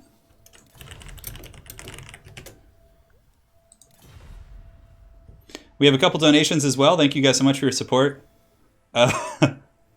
Luca Bakar for the 2. Johnny Dingles coming in with the rock hard $2. And Magnum Knights with the $2 Canadian. He says, every time the elves lose, a Sigmarite gets its wings. All right. Yeah. Mudkip says, good luck, have fun. You know, a lot of people don't like playing against Wood Elves because they hide and they kite and they use their archers, but Falcon does not play that way. He uses trees and he uses aggression, which is really fun to see, actually. So I have a video coming out in a couple days about if there was a Warhammer Fantasy movie, who the actors would be. And it's part 1. I'm going to be doing every single legendary lord in Total War Warhammer. So again, this one has 10 characters, but I'm going to be doing every one. It's going to be fun. So I'll get you guys Wookiee after the game, obviously. I don't want to, like, you know. I feel like for Sigvald, you want to get someone who's... Oh! No, you know who would be really good for Sigvald, which will probably be the one... You guys get a sneak peek of the future videos. For Sigvald, you have... Oh, what's the guy from American Horror Story? His Peters is his last name. He played Quicksilver in the X-Men movie. He looks like Sigvald, and he has, like... He can have, like, pale white hair like that. Oh, he would be perfect. Tyler Perry with all rolls. Oh, my God. All right, no blockers up. Dimmy G, you better get ready, dude. You're coming up in this King of the Hill. I have a dwarf. There's one dwarf in the video. In my video, I have High King Thorgrim. But I'll do the other dwarves eventually, for sure. Yes, Wookiee, isn't that so good? Yes. His little tongue's just sticking out. He's like, ugh. Oh, my Ric Flair would be really good, too. And I just want to give a special thanks to the mods here in chat who are slaying all these porn bots who are assailing our stream. Okay. All right, guys. So for the Forces of Mudkip, we got pretty much the same build. It looks like he has a set build he likes to bring against the Wood Elves. So it's a bunch of heavy cav, a backline of silver bolts, crossbows, frontline of state troops, 2 cannons, Hellblaster plus a Hammer of the Witches, Archlector, and a healer. Jade Wizard. Good stuff. I mean, let's see if this build works against Falcon. Now for the Forces of Falcon, we got Dryads, which is out the Yang. So it looks like there's going to be 4 Dryads in total with the Winterheart, or the Wardens of Sithroll. So the Wardens of Sithroll are anti-large, armor-piercing. Perhaps a pretty good niche pick against the heavy cav of the Empire. I like this quite a bit, actually. They do have the Guardians of the Wild Wood. So bonus first large and charge defense first large if they're in the forest. And, of course, immune to psych. Now for the rest of his army, he's going to be going in with Way Watchers and Deepwood Scouts. And Branch Wraith here. Branch Wraith. Now, this is not your usual Falcon build. It's not. I mean, he does have some Wild Riders. Like 2 groups, but is this going to be the Helm of... Well, it's pretty close. So his signature is using the Glade Lord with the Helm of Discord, because instead of using the Pravenoth Rhema, he goes in with the Helm of Discord, overwhelms the heavy cav, because it essentially puts the combat stats of Empire Knights down to 0, respectively. No, Rhys Davies is going to be in the videos, but he is not High King Thorgrim. I have someone else for High King Thorgrim. Yeah. Yeah, guys, drop a like. We're at 250. Let's see if we can go deep and get up to like 500. Yeah. I really want to tell you guys, but then again, I want you guys gotta... All right, okay. This is the stream special. For High King Thorgrim, the actor we have chosen is James Cosmo. He plays the Knight Commander, Lord Commander of the Night's Watch in Game of Thrones. And he also is in Braveheart. He's like the perfect High King. And Charles Dance is actually in my list, but he's not Helman Gorst. That would be wasting his talent. All right, guys. Battle's underway. Way Watchers are going to be shooting, but not on purpose. It looks like they were just in range here. And the Empire is going to be turning about face. Obviously, they know the Wood Elves have probably taken up deployment here in the forest. The Wood Elves are going to be advancing outward here. But they will have to scoot out and engage with the Deepwood Scouting Company because, again, both players must be attackers. And the Empire is easily going to fulfill that role because they have cannons. So they're going to be able to shoot and be perpetually engaging. So they can sit and wait for the Wood Elves. They don't need to go over into the forest, which is quite nice. Oh my god, Brock Lesnar is Archeon. Jesus. So here we go, guys. The Spearmen with shields are going to be circling about, getting ready to face the onslaught of the Wood Elves. Way Watchers are going to be scooting up. If the Empire could maybe scoot up some of these swordsmen and other troops here and get that line of sight here on the Deepwood Scouts and Way Watchers, that would be pretty good. But he's getting some good fire into the Branch Wraith. Not much, but Falcone coming in with a pendulum. If Mudkip doesn't see this, that's going to be really, really good value. It is able to pound those guys and also hit the Sigmar Sun. So amazing pendulum here, but you can see an Awakening of the Wood is getting popped as well. So the firepower of the Empire is returning the favor, and the Hellblaster Volley Gun does a lot of damage, guys. It's going to be able to butter some serious bread. So the Deepwood Scouts here are going to be getting hammered for sure by that Hellblaster Volley Gun and the crossbow fire. A nice Dragon Breath coming in from Falcone as well with the Glade Lord, able to slap those swordsmen right there. And Falcone's coming in with the Steel Chair. The Wild Riders are going to be going right down the pipe. Now, is the Empire going to countercharge with the Reiksguard and Empire Knights? That is the question. So right now, the Wild Riders are going to be charging in, getting a beautiful charge on these guys. And over here, and Falcone also charging in with the Dragon. So some serious Wood Elf aggression right here. The Glade Lord is going to be doing his thing, just surging in. And oh, this opening is really rough. And the Empire Heavy Cav overcommitted. They've sent all like three groups after this one and just kind of let the Dragon have its way in the middle. Now, Falcone's Dragon needs to pull back here, of course. There are some Heavy Cav coming in, and he does not want to be in sustained combat versus all that by himself. But now the Dryads are coming in, and that Empire army is already very tattered, and Falcone's forces seem relatively healthy aside from his Dragon, which he can easily heal up with Earthblood. So now we have the fight of fights. Falcone loves to do this. He gets the Glade Lord in here, he pops the Helm of Discord, he engages his Wild Riders, and suddenly these Reiksguard have 8 melee attack and 1 melee defense. It is incredibly powerful here, and yeah, guys, it's getting pretty ham-bone. Now, over here on the other side of the battlefield, we have Empire Knights fighting against Dryads, and the Dryads are just all up in the backline everywhere. It's looking like this center pocket for the Empire is holding relatively well. You can see the Reiksguard here are able to kind of hold this pocket, believe it or not, and I think a lot of that is because the spears weren't able to get right on top of those Reiksguard right there. But it's a close battle for sure. Balance of power is relatively even. One thing that is going to be hard for the Wood Elves is the fact that the Hammer of the Witches plus the Hellblaster Volley Gun are still online. So they're shooting into the back. They're causing a lot of problems for the Deepwood Scouts and Company. The Dryads the Dryads are holding well. The Dragon is able to break that center pocket, and now there's going to be a surge of Wood Elf forces through here. But Mudkip has done a good job holding here, but the balance of power is slowly, just ever so slowly, getting into the favor of Falcone here. But more importantly, guys, there's going to be a massive amount of pressure coming in from these Wild Riders on the far side. Really good reaction time here by Mudkip, though. He's able to get the Reiksguard react quickly and intercept them. So both players playing a very, very high and tight game here. I love it. But Falcone has a 3v1. If he could charge the Wild Riders into their back and then slam into them with other two groups, he could easily 2v1 those guys. Or he could just surge back here and get a massive freebie. This back line is just asking for the punishment here. So Falcone, with the intercept on those Wild Riders, opens up the other two Wild Riders for this backline pressure right here. And here they come. So the Glade Lord is almost dead. He's taken a lot of damage, but this is going to be Gotham's reckoning. Once the Hellblaster Volley Gun and the cannons and all these guns are offline, it's really going to help the Wood Elves get back in this battle, because Mudkip has been doing very well with his missile line, shutting down the back line of the Wood Elves. So when Earthblood's going down right here, the Empire Cav are going to be surging back here to try and stabilize their back line. But these Wild Riders are going to be massacring the Hellblaster Volley Gun, and then they're going to be surging over here, just killing the crossbows and the guns. I mean, just so much value here for the Wood Elves in the back line. And yeah, I think that's going to be it. Falcone, with the massive pressure in the back line, is able to take the victory. So Mudkip has 2 wins, and he's still the current King of the Hill, with the 2 victories, of course. And yeah, I should probably add a current leader, so I'll actually do that after this game here. So we'll make sure to do that. But Falcone's going to be taking the hill, so he just needs to win 3 games in total to take over the first place spot, and we'll see who he can do for the next one. Yeah. There's no way the Empire can come back at this point. Archlector isn't going to be able to fight a dragon, that's for sure. And there are some Empire heavy cav kind of coming back, but Falcone has so many wild riders and mobile units that could just kind of chase him off the battlefield here. The Jade Wizard's being chased off. Just so many things are going quite rough for those guys here. So well played. That was a really good game. It was very close in the beginning. Until the Wild Rider flank came around, it looked like the Empire guns might be able to actually blast down the Wood Elves, but once Falcone's big flank came around and was able to overwhelm the backline defenses, that was the catalyst for the game there. Falcone using Way Watchers as chaff. Yeah, that was a really good game. That was a great game. So well played to both players there. Archlector is going to be going down to the Glade Lord here. And now it's basically just Sigmar Sons versus the world. There are 2 Sigmar Sons fighting against the Branch Wraith. This brave soul fighting this angry Forest Lady. I would love to see the Sigmar Sons win this battle here, but alas. Oh man, he's taking like 3 shots from this Branch Wraith here. What a beast. Oh, there he goes. He got decapitated. And shot. Yeah, that's great. Oh yeah, Falcone's a beast. So with that, let me go ahead and update the scoreboard here. Well played to those guys. And now, next up, we have...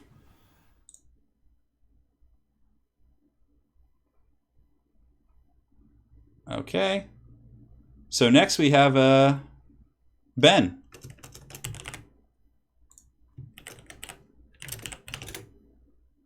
If he's not here, we'll give him 2 minutes. And now I need to update the scoreboard.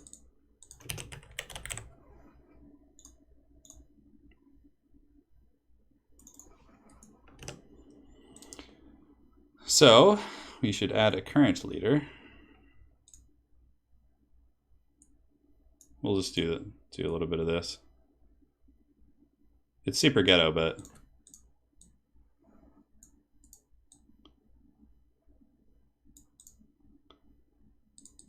hold on, guys. Just making some adjustments here while we wait for our next player.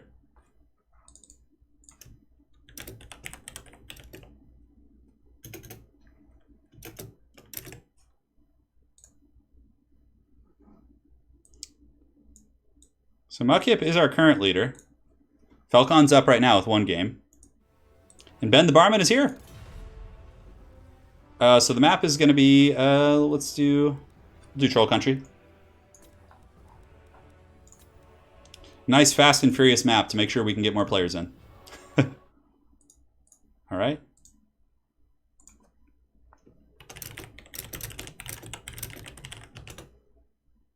So we have, after Falcone, we have Ben, and then we have Demi G is going to be coming in, then Wareja, Professor Pone, Energized, and then A-Move and Zardar Total War.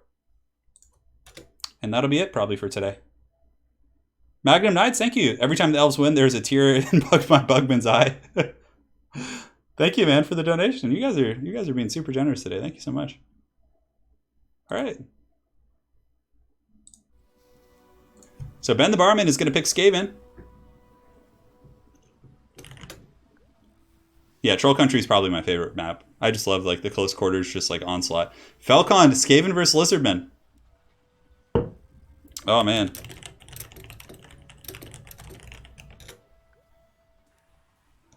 All right, guys, hold on. It's time for the Wookie. Come on, Wookie, let's say hi again. Oh, buddy, you want some pets too? I see you looking up here, little old man. Got anything to say? Oh, sorry. Yeah, you guys want to see him? Okay. Here he is. Here's the Beast of Burden. For anyone joining, this is my dog, Wookie. He's a great dog. He's very old. He's actually pretty small. We gave him a haircut, so if you guys look here, you can see. He's hold on. Wookie, here you go. See, he's got a nice little short haircut now. He literally looks like a Tootsie Roll. Now he's just gonna. Wookie, are you farting?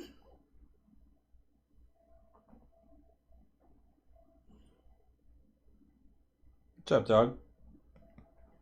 Let's put you back down in your chair. Yeah, that was a good boy. He's so good. So good.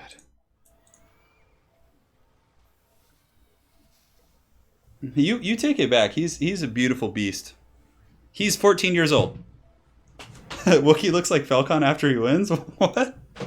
Hang on, guys, 1 second.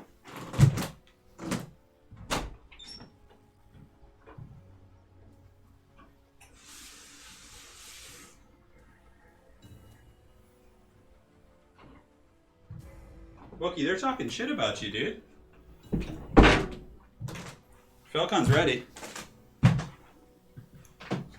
You guys, he's actually pooped on me before. He pooped on me on a Blood Bowl stream once, a long time ago. It was pretty funny. I was like holding him, like, oh, isn't he cute? And he just shits on me. I'm like, oh. Yeah, his face is always like that. He all his teeth fell out, so his tongue just kind of like sits out the front of his mouth. We rescued Wookie when he was like 5 years old, and he had no teeth when we rescued him. He had like one tooth in the back corner that was like rotting, so we actually had to have all of his teeth pulled, unfortunately. Or the remaining teeth. He was like pretty badly abused when we rescued him, but he's good now. I mean, we've had Wookie for freaking 10 years. You guys love Wookie. I'm not drinking a juice box. I'm just having some water, as a matter of fact. All right, Ben the Barman with some calculated picks here. So it's going to be Dimmy up next. Misha's here. Didn't somebody say Misha wasn't here? I've seen Misha in the stream. She's always waiting to strike. Who's that? Category. Thank you for the $10 donation, man. Love your videos. Well, I'm glad you do, man. Hopefully they help you out. Frost, sound the retreat. Oh my god. Wookie, yeah, Wookie's definitely a nurgling. If he were to be like, oh, he's so happy over here. He sits next to me while I work. There are times when he like snores really loud, like, so then I have to move him to the living room because it like picks up on the videos, and I just like oh my god, the bots are invading. They're out of control. It's Cyber or Skynet. Skynet's taking over. Oh my god. All right, guys, it's showtime. There will be a reckoning. It's going to be Falcone coming in with the aggression. Lizardman versus Skaven. Stefan. Wow, Stefan, thank you. I used to watch sports until I found you in Warhammer Universe. Much love from Norway. Well, Stefan, thank you so much, man, for the donation. I really do appreciate that. And yeah, I'm kind of in the same boat. It's interestingly enough, man. I used to watch, like, the only sport I still watch is Ultimate Fighting Championship or MMA, UFC, Bellator, all that kind of stuff. But like I used to watch sports, and then I like started watching gaming streams, and I was like, oh, you know, like this is just way more entertaining. Like, and I don't know, and it's yeah. Thank you, man. That's a really generous donation. And for anyone wondering, that's about 50, 60 bucks, I think, in American dollars. Yes. All right, guys. So Ben the Barman coming in with a massive Skaven chaff line, Skaven slaves in the front, pretty standard stuff. Secondary line's going to be clan rats, and in the back he has the council guard, clan Vulcan tail slashers, gutter runners. So he has the gutter runners, natty bubo sharpshooters, and 3 rat ogres. Plus he does also have the warp lightning cannon, a warlock engineer, and he does have a scroll for the summons. Nice little army for sure. He's got some anti-large with the Jezzails and the warp lightning, some nice little light skirmishing here, and layers. Plenty of layers for sure, and the council guard to kind of hold. But Falcone is legendary for his ability to just come in and smash armies. He just, yeah, my favorite fighter, you know, I'm actually a big fan. Back in the day, if we're talking like old school MMA, I'm a huge Mirko Cro Cop fan. I just love like his intensity and his like background and like those high kicks that were awesome. Of contemporary fighters, I'm a huge fan of Daniel Cormier. I really kind of like, because I also like the attitude of the fighter is really important to me, and I feel like he's a really solid ambassador and champion. Yeah, Daniel Cormier is one of my favorites for sure. Like, I just love the fact that he's like, just looks like he just eats ice cream and hot dogs all day, and he just comes in and like punishes people. Yeah, I don't know. There's a bunch of fighters I like. I mean, yeah, I mean, I don't know. I liked, you know, of course, liked watching like Chuck Liddell fight and like all kinds of guys. I could go on for it. Anyways, we should focus on the game probably. But yes, hopefully that answers your question. So for the dinos here, we got red crusted skinks in the front line. Mostly just skink cohorts and a couple of groups of skink skirmishers. But Falcone, of course, coming in with his classic Kroxigor smash. So he has 3 of those guys, which are just going to run over the Skaven front line. He does also have a Salon Mage with high magic. So he does have the Hand of Glory, which he's going to be using on the Salamanders most likely, and Apotheosis. So very cool synergy there. And yeah, just Skinks, Kroxigors, and then a bit of a cav flank. So he has Coldon Riders on the flanks, and these guys are going to be just hammering in on the weakened flank positions of the Skaven. So, yeah. Oh yeah, Daniel Cormier is one of my favorites. He's such a good dude too. All right, guys, fighting's underway. Jezzails are going to be opening up onto the red-crested Skinks. Obviously, they're just on auto-fire, so they're going to be switching now probably onto Kroxigors. Falcon's armies are very tough to handle because he has a lot of, like, big targets, and he just kind of overwhelms you with just stuff. Just everything. There's just bodies and stuff just pressuring you in every angle. Salamanders are hiding in the tree still. They're probably not going to pop out until the initial fighting starts. And it looks like the Warp Lightning Cannon is going to be shooting the Fat Toad, so it's going after the Slann Mage Priest here. And yeah, the frontline fighting is about to be underway. So the Skinks are going to be surging in against the Skaven Slaves. Skaven Slaves are going to be losing this battle pretty decisively, but their job is just to hold, to allow the rest of the Skaven forces to really kind of saturate and do the heavy lifting. Ben does have a nice little screen here. He's got some spears out here on the far side, but he's going to need to position them here. Although Rat Ogres are going to be good against Coldland Riders, they're not Spear Riders, so they're not the anti-large variant, but the frontline fighting is going to be definitely favoring the Lizardmen. The Kroxigors and company are kind of breaking through, but Rat Ogres are actually quite good against Kroxigors as well, so I like Ben's build. I think it certainly has some potential here. So the first wave of Skaven troops in the front line are broken. You can see the Skaven Slaves, of course, going to be fracturing here. And a nice blast right there. Wind blast coming in from the Skink Priest with Heaven. So Falcone also has a Heavens Caster. And he's able to pretty much one-shot Gutter Runner. So that's like, what, 700-800 gold gone instantly. And now the Kroxigors are continuing to surge through. But Ben is going to be countercharging with his Rat Ogres, which is good. Rat Ogres are good there. And they're also into the more elite Skaven troops. So it's going to be Clan Rats here. Council Guard is in the back, and it looks like they're being used to actually screen out the Coldland Spear Riders. But the Council Guard should fall back here. They need to make sure they get on top of that Warp Lightning Cannon. Skrulk Daddy, in the meantime, is just summoning rats here. So you can see he's hiding in the back. He's dropping summons. It's just trying to make it a little bit tougher for the dinos to get in. But it looks like Falcone does have a nice little position up here on the high ground. These Skink Skirmishers probably going to be pushing in and shooting at Rat Ogres. Oh, and this is going to be tough. You can see the Jezzails here. Yeah, Jezzails are going to probably get pressured by all these units on the side. They do have silver shields, but if their backs are turned and they're running from the Skink Skirmishers, the shields are not going to help them. Now in the frontline fight, Kroxigors are fighting with the red-crested Skinks against the Clan Vulcan Tail Slashers, and the Skaven are actually holding surprisingly well against this Bum Rush, actually. Granted, the game is a little bit laggy, so perhaps there's a little bit of lag that is delaying the actual length of the game. Falcone continuing to pressure around here with the Coldon Riders, trying to get around the Skaven force. The Council Guard actually over-pursue. Now, this is a mistake that happens all the time. You want to keep them higher and tighter because now Falcone can simply collapse into the back of your guns here. Although the Council Guard might be able to actually stop one of these group of Coldland Riders, at least get them in combat. The other Coldland Riders with Falcone's Micro are easily going to be able to surge in here. But the front line is actually going okay for Skaven. I mean, over here, obviously, it looks like a disaster. But here in the center, they're still holding back the Kroxigor Smash, which is quite impressive. But the back line, like I said, is going to be getting their bread buttered right now. You can see that these little Natty Boobo sharpshooters are going to be getting hunted down and feasted on. And yeah, here they come. Here come those angry T-Rexes here. So the Salamanders, yes, that's a good question. Salamanders are, I think Falcone is actually doing a challenge video. The challenge video being that if he can win without the Salamanders, perhaps one of his friends has promised him money. I'm not sure, but it looks like the Salamanders are going to be coming in right now.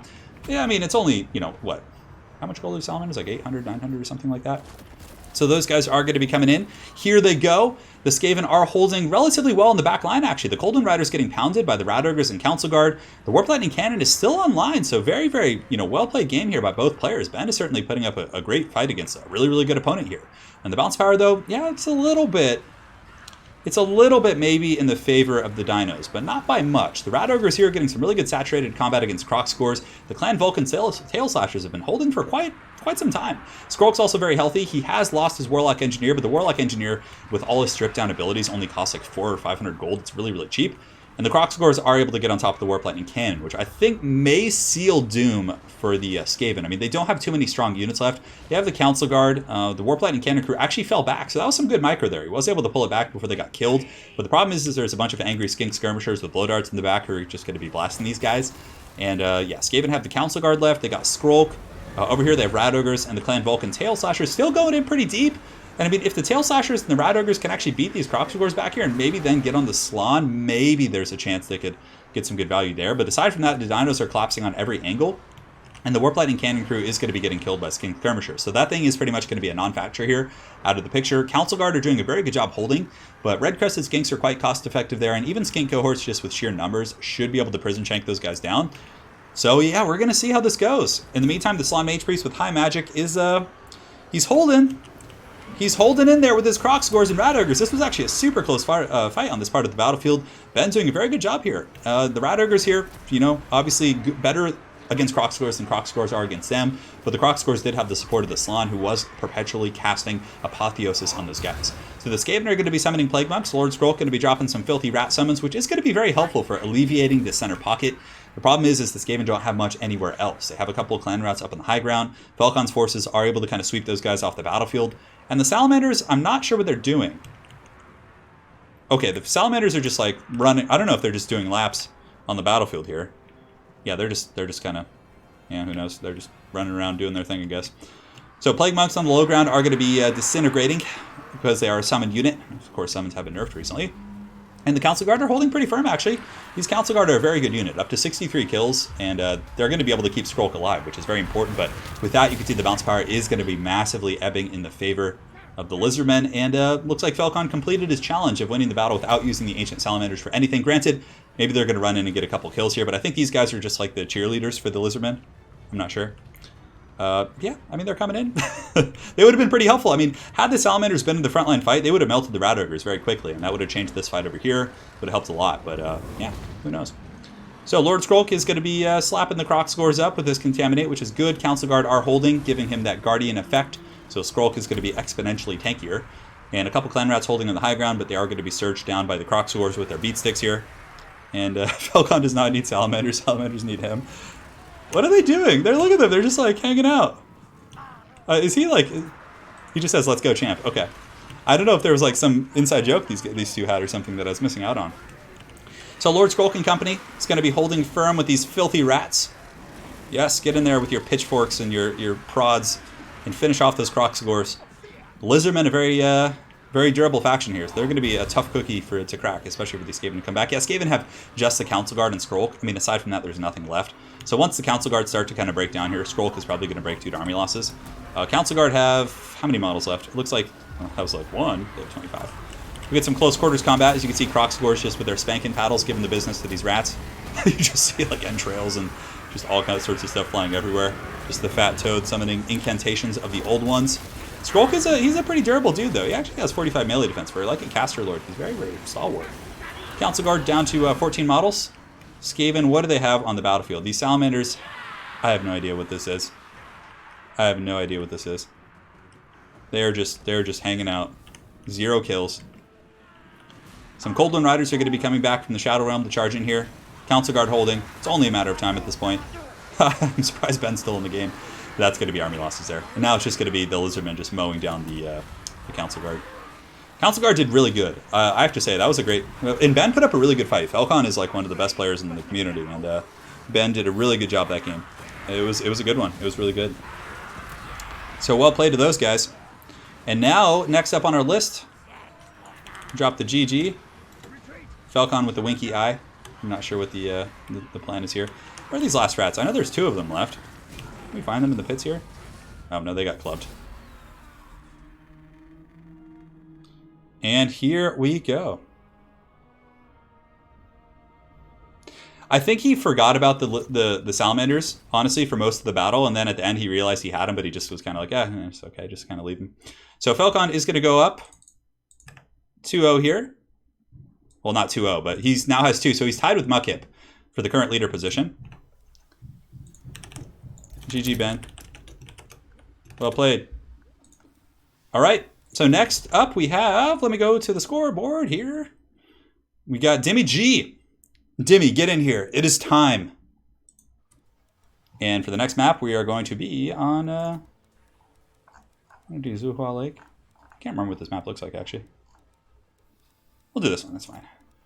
Actually, no, I think that's one of the ones that has like a really unfair hill for one player. We shall do the Sword of Torgald. Yeah, I think you just forgot about them. So Dimmy's up.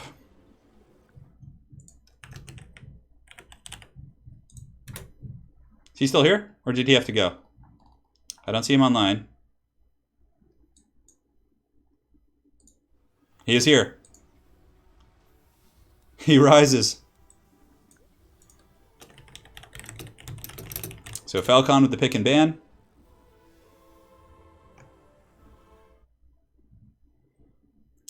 And after Demi, we have Wareja, Professor Pone, Energized, and then we start recycling some of the earlier players if we still have time. So we have A-Move and Zardar, but I want to make sure to get everyone in here.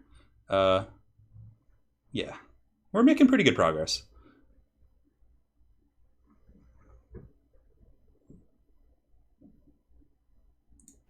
Making pretty good progress.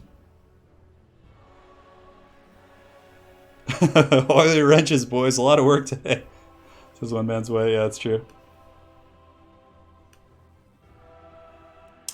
So, Demi G is going to be going for Norska. And Falcone's going to be going for... I think they're in chat together. They're in the same clan, so... And he's going to be going for Dark Elves. Okay, cool. The bots shall taste the blades of the United Mods. Yes. These bots are relentless. Jesus.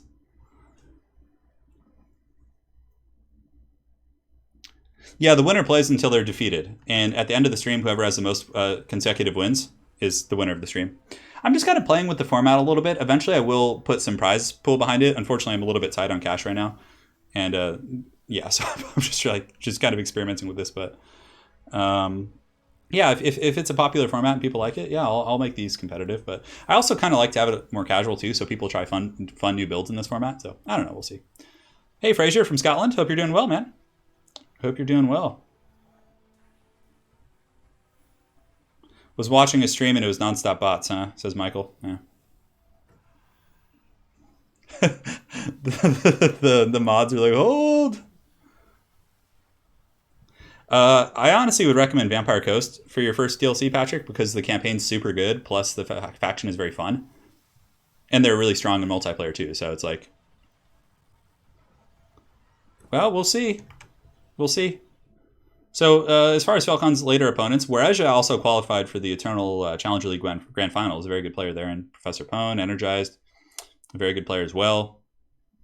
A-Move and Zardar, all solid players. So, yeah, we'll see. Yeah, Vampire Coast is a really good first pick, I think.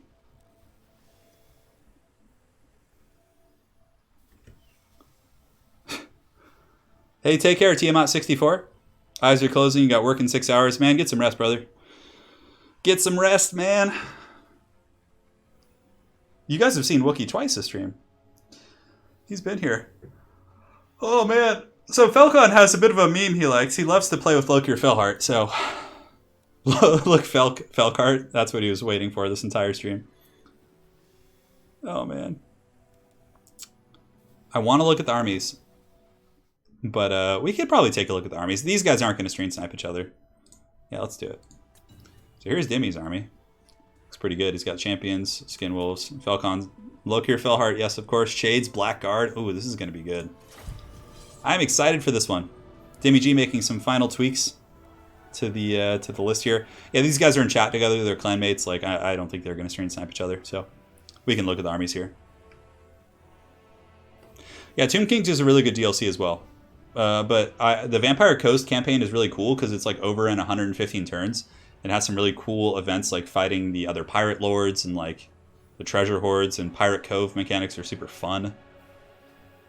The other dog's sleeping in the living room. Yeah. Yeah, the other dog is like, she doesn't like to be picked up either that much.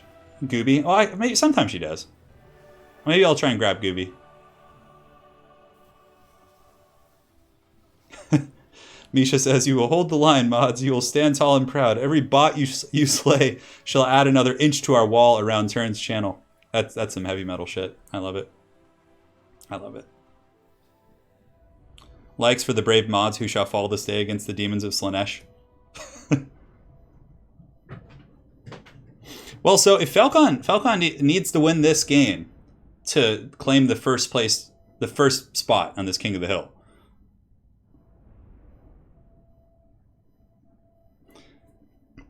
He's got to get in there. Otherwise, he's going to be tied with Mudkip. All right, no blocker. We're good.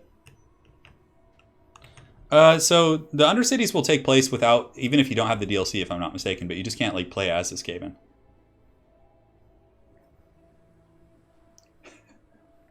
Gooby. Our other dog is really mean. Like, she's nice to Anna and I, but any other person, she just, like, goes crazy and, like, charges. She's also another rescue who has some mental issues, which is great. So we just have, like, the most haggard dogs in the world. All right, guys. So for the forces of Demi G, front line is going to be Marauders and Marauder Champions, which is good. Marauder Champions are able to beat most Dark Elf infantry, so a solid pick there. And he does also have Marauder Berserkers. On the far side, he has Wulfric the Wanderer on a chariot. Now, that is going to be very tough because Wulfric is going to be a buttered up target for Lokir. Lokir, of course, and dragons in general, high mass monsters, very good against chariot play. So Wulfric needs to be careful. He needs to drift pretty well. Premier Balefiend with Pendulum, Enfeebling Foe. And looks like some more chariots. Marauder chariots, a massive amount of skin wolves. So these guys are going to be on Lokir Felheart hunting duty. Norskin Ice Wolves going to be some good backline pressure tools. Always very good against shades as well. So yeah, we'll see how this goes. That's pretty much it for his army. Pretty cool stuff. He's got a nice mobile force here with Skin Wolves. Does he have Maws of Savagery, which is my nickname for Wookiee? No, he doesn't. Just regular Skin Wolves, which honestly does the trick. Wulfric and a Balefiend. It's a good build. Honestly, I do like it. He has a couple Javelins as well, which again will also be quite good against Lokir. So for the Dark Elf force, it's going to be a little bit chaffy in the front line. 2 Bleak Swords, but 2 Blackguard. So fairly elite, I guess. A little half and half there. But the Blackguard are going to take their time to kill the infantry. So it's really going to come down to the cav play and the missile play from both factions, I believe. 2 groups of shades as well. The Falcone special, he's very, very good with these shades. And they have good AP values. They'll be able to shoot the monsters. But if they do get caught by the Frost Wolves, that's going to be big. If Demi G can actually get the dogs on these guys and feast on them, that is going to be his key to victory. Lokir Felheart, 2 groups of Cold Wind Knights, and some spears in the back. So that's pretty much it. And for his caster, he does have a Firecaster with Fireball, Cascading Fire Cloak, and Burning Skull. Yes. I have a Nurgle dog and a Corn dog. Yes, that is quite accurate. Hey, what's up, Fritz? Welcome to the stream. Welcome to the stream. We got a donation from Joe G for the $9.99. My apologies for missing this one earlier, Joe. Long-time listener, first-time caller. My cat and I love your videos. Well, give your cat and as well as you all my regards, man. My wife loves cats. Unfortunately, I'm allergic to cats, so like we can't have one. But she has like 4 cats in Poland, man. It's yeah. Wookiee is the pinnacle of evolution. Animals have been bred for thousands of years just to reach this evolution of he's the perfect organism. He's the apex predator. Yes.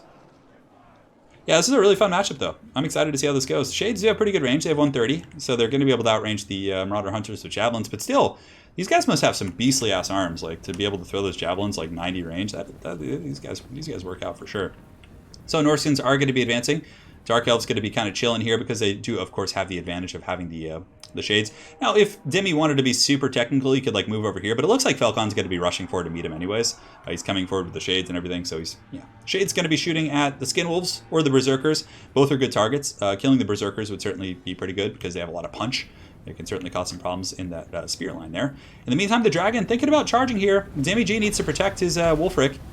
And it looks like a Melkos is going to get dropped there, which is, I mean, it's not the best usage, but at the very least, if it serves as a deterrent, that's good. And Demi also gets a couple spears in there, so not bad. Getting a little bit of Javelin Fire into Lokir Felheart with the Marauder Hunters. So that could have been pretty scary, though. Wulfric got caught there. So the Shades are shooting in, but not getting too much value. Yeah, they still actually do some pretty good work, about 25% off those guys. So as long as Falcone gets back and is able to kind of, continue to get value with them, that's going to be a great little trade. Berserkers are going to be getting ready to charge. Here you can see the Marauder Champions are going to be fighting the Blackguard and some champs on the other side. And here come the Champions against the Bleak Swords. The Bleak Swords are going to get punished pretty bad by the Champions. That's going to be a great engagement for those guys. Berserkers just getting their salad tossed horribly by those guys. Honestly, I think just engaging them might have been the better play. Burning Skull is going to be going down the Champion line. Champions are armored, so it's not going to do a ton of damage. And the Breath Attack from Falcone does some pretty good work. Nothing to write home about, but in the meantime, Demi G is going to be doing a frontal rush. He gets the dogs in the front. I'm not sure where he's going with those guys. A nice pendulum, though. He might be able to break the Bleak Swords, and it looks like Falcone is going to mass commit to the middle with all his reserves. So the Cold Wind Knights and company are going to be surging in there. The Skin Wolves are fighting. This looks like it's going to be a fairly cataclysmic fight. Now, right here, Demi G needs to get these guys back. He needs to get the Skin Wolves back. He does not want them to be fighting against Blackguard and things like that. That is going to be a little bit tricky. So yeah, unfortunately, he kind of sacrifices his Skin Wolves on that part of the battlefield. But the frontline fight is certainly a monster mash, which is not bad for Norska. The Javelins, they should probably turn their attention onto the Cold Wind Knights. I think that would be the opportune engagement here. And the Norskin Wolves going to be going here and jumping on Lokir Felheart, so not a bad engagement there. They could potentially frostbite him and pin him in place, but the Shades are going to be able to lend a ton of juicy Overwatch fire, and it looks like Wulfric's actually going to be going for Lokir as well, getting a nice charge, and actually breaking him up a little bit. So Demi's had a couple small mistakes, like letting those Skin Wolves go down, but aside from that, a good engagement here on Lokir, and Lokir's getting mulched. Spears and Marauder Champions and Wulfric. A nice burning head coming in there from Falcone, though. is probably going to free him up, but Lokir Fellheart's in a little bit of trouble here. The Skin Wolves are pimp clawing him, a lot of damage coming in, and the Norskins in the middle are doing some good work. Now, if Demi were able to pull back the Hunters and just kind of skewer down Lokir Fellheart, that would be incredibly strong. But remember, guys, by going for this Alpha Strike, and if it fails, he's committing so many resources to a failed investment, which is not going to be then pressuring the Shades and some of these other targets. So it looks like Falcone is going to be taking this game rather decisively here. I just think that with Lokir stabilizing in that situation, it's going to be really tough. Plus, the other group of Skin Wolves taking that unnecessary beating is also quite a situation. So the Shades shooting a nice little boat going down there from Demi G. He is able to slap the Shades pretty good with that. But Lokir Fellheart is now stable, and when he's in melee combat, Lokir actually heals, so he's going to be able to potentially heal up quite a bit. Norska does have a couple troops still fighting, some champions, some spears on the flanks, and but there's still just so many Black Guard. There's spears here, there's Cold One Knights. Wolfric's going to be just getting wrecked by a Maelstrom here. Oh man, look how cool he looks with like that smoke coming off him. I think that's such a cool looking effect. So Maelstrom's going to be hunting, the Maelstrom of the Storm here. Shade's still generating that peppering fire, and the Norskins seem to be pretty much out of the battle at this point. As Falcone's on a mission, guys. He wants to win this King of the Hill. He's sending a message to the opponents, to his future opponents in the Eternal Challenger League, that he's playing for keeps. So the Dragon's going to be landing right here, and it's going to be landing into the back of those spears. Certainly a bit of a tricky situation. We do have the Skin Wolves who are going to be surging down here as well, pushing into the Shades, which is good if they can make it there. But even still, Shades have pretty decent combat prowess, so they're going to be able to probably beat these Skin Wolves, like just with the sheer numbers they have. I mean, there's 53 Shades right here, and these guys have 42 melee attack, so no joke. The caster on the other side, the Sorceress of Fire, is going to be pinning these guys in place and using a Burning Skull. Demi G is going to be dodging that, but it looks like the Dark Lord Falcone is going to be taking this one. So, yeah, that's it. I think that was a good victory. It was a good one. Who can stop Falcone's reign of terror? Watch the next episode to find out. Alright, guys. So Falcone is going to take it. Will he go with a meme build? He shouldn't. I want to see all the... Oh, is it going to crash me? Oh, I hate when that happens. Alright. Okay. Oh, no. Hold on. I got to rehost, guys. My apologies. I hate when that happens. If you just, like, exit out too early, it just kind of screws it. You guys can see the password. It doesn't matter. Alright. Okay. So, rejoin.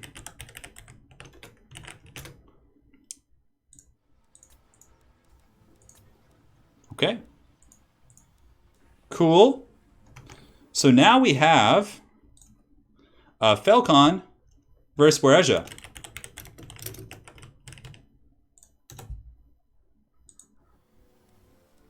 So we're just gonna kind of wait for the players to join. Is this not why you're here? Yeah, he played a pretty tight game for sure.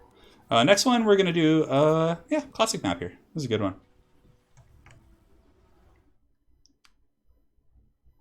So the players are getting their game set up here, and we shall go to the desk for a minute, just hang out. King of the Hill is underway. Warhammer is in. So let us go ahead and acquire the Dark Lord. Now, the person who is currently on the hill has the disadvantage of having to pick and ban, so the other person can kind of pick around them. Is kind of how we're doing it. Yeah, that should be good. Okay. So Falcone is current leader. So we're just going to update this.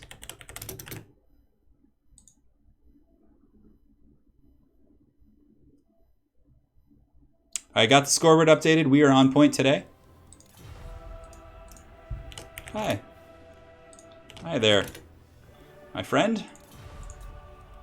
Make sure Falcone gets the, there he is, okay.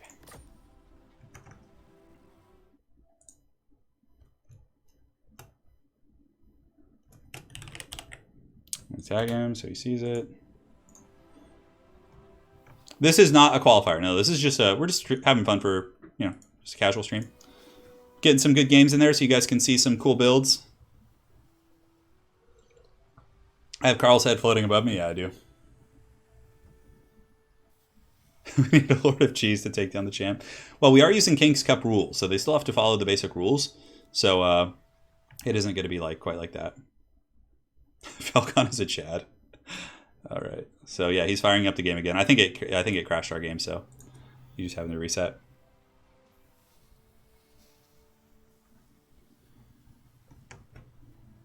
One second.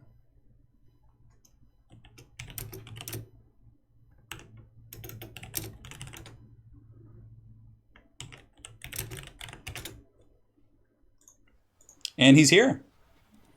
So Falcone pick ban. What's up, Hercules? How you doing, man? So we have Wareja, and then we're going until 2. The next one I have a meeting today I have to be at, but in general, when I do these, I'll just go for like 3 hours maybe, like 2.5, 3 hours. But today, we're going to have to just go for 2. So we have Wareja, Professor Pone, Energized. And if we have extra time, we'll then go to A-Move and Zardar again, who already played. But I want to make sure that we get everyone who signed up to play. So Falcon picks Lizardman and bans Wood Elves. Okay.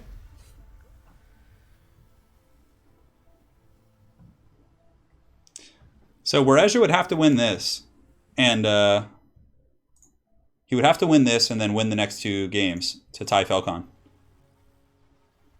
Yeah, the replay will be up later of this. Yeah, you guys will be able to watch that and everything, so. He's banning Way Watchers. That's what he says. Today we're doing King of the Hill. Yeah. A 2-hour King of the Hill. Normally I just watch Turin clips, not live videos. Yeah, no, that's fair. I know, the time isn't convenient for everyone. Wareja is going to be going Norska. Norska! Getting a lot of Norska today, actually. Which is quite cool. I like watching Norska. They're a fun faction. Wookie's my little Norskan Warhound. Yes. Get those dank bets. Oh. But if Falcon wins this game, he then secures victory for today's, having won 4 in a row. I mean, that's hard. That's hard. Like, because even in like evenly matched players or like playing multiple games like head-to-head can wear on you for sure. So it's tough. Yeah, drop the clip later. Can't sit on the toilet throne for that long. No problem, dude. I got you covered. I got you, man. Got you, dude. And we have actually a donation on PayPal, which I missed. From Christian. With the $20. Christian, thank you so much, man. So Christian with the donation on PayPal, and then also one from Alfie.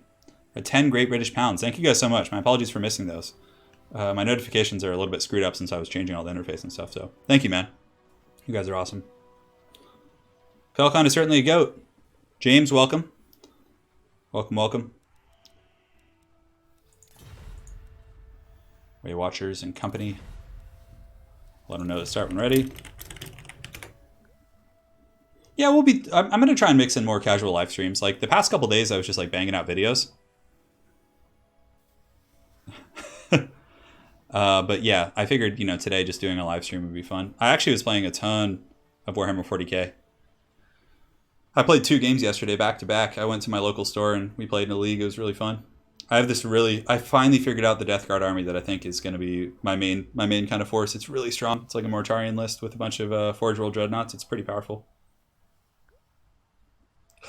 By now, Falcon is the consensus goat, like Artem Lobov. Dude, did you see Artem Lobov's freaking bare knuckle fight with Poly Malinaji? Oh my god, it's crazy. Can't believe that one. And the one he had with Jason Knight, God, that was nuts.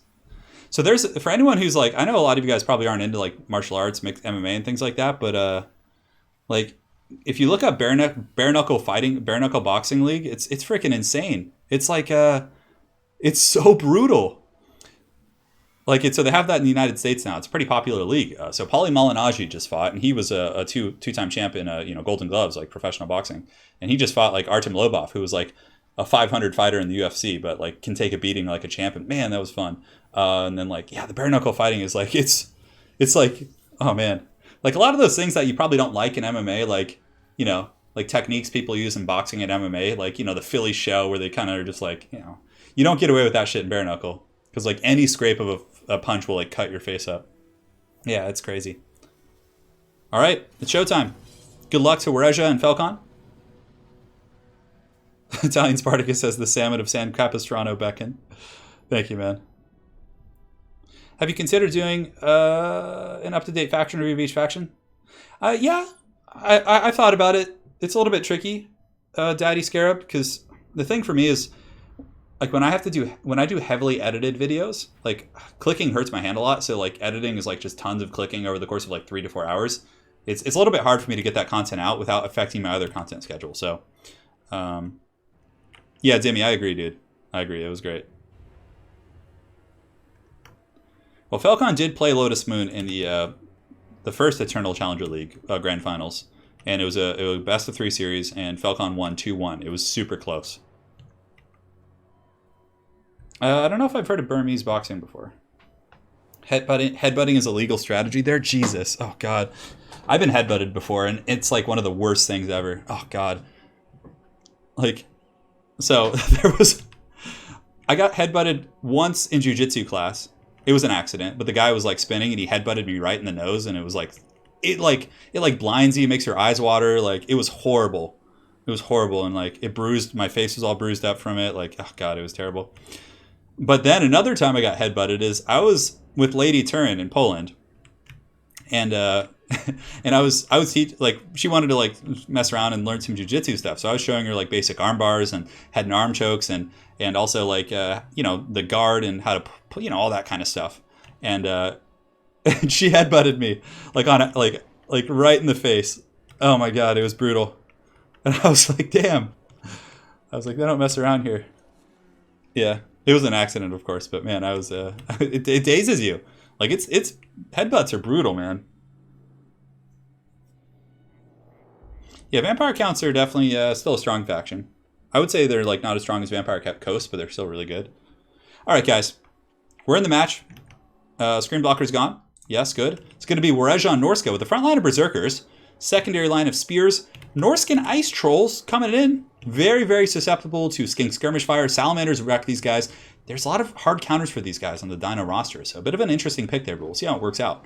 Skinwolf Werkin, plus a Deathcaster with Spirit Leech and Aspect of the Dread Knight, 2 groups of Angry Werewolves, a Feral Manscore up in the skies, and Throg for his Lord. So a nice little Norscan army for sure, and the Beasts of Tashnar are pretty good for like hunting and things like that.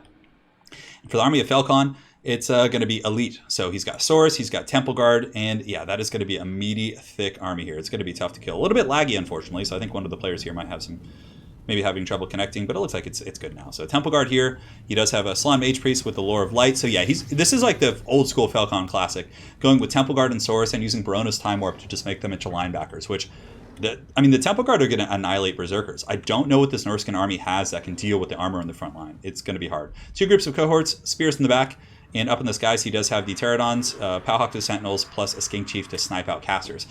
Oof, this is going to be a hard battle for Warhammer. I really think Falcon may have outpicked him here, but I'm going to be very impressed if the Norskins are able to win this battle, because this army that Falcon brought is very good.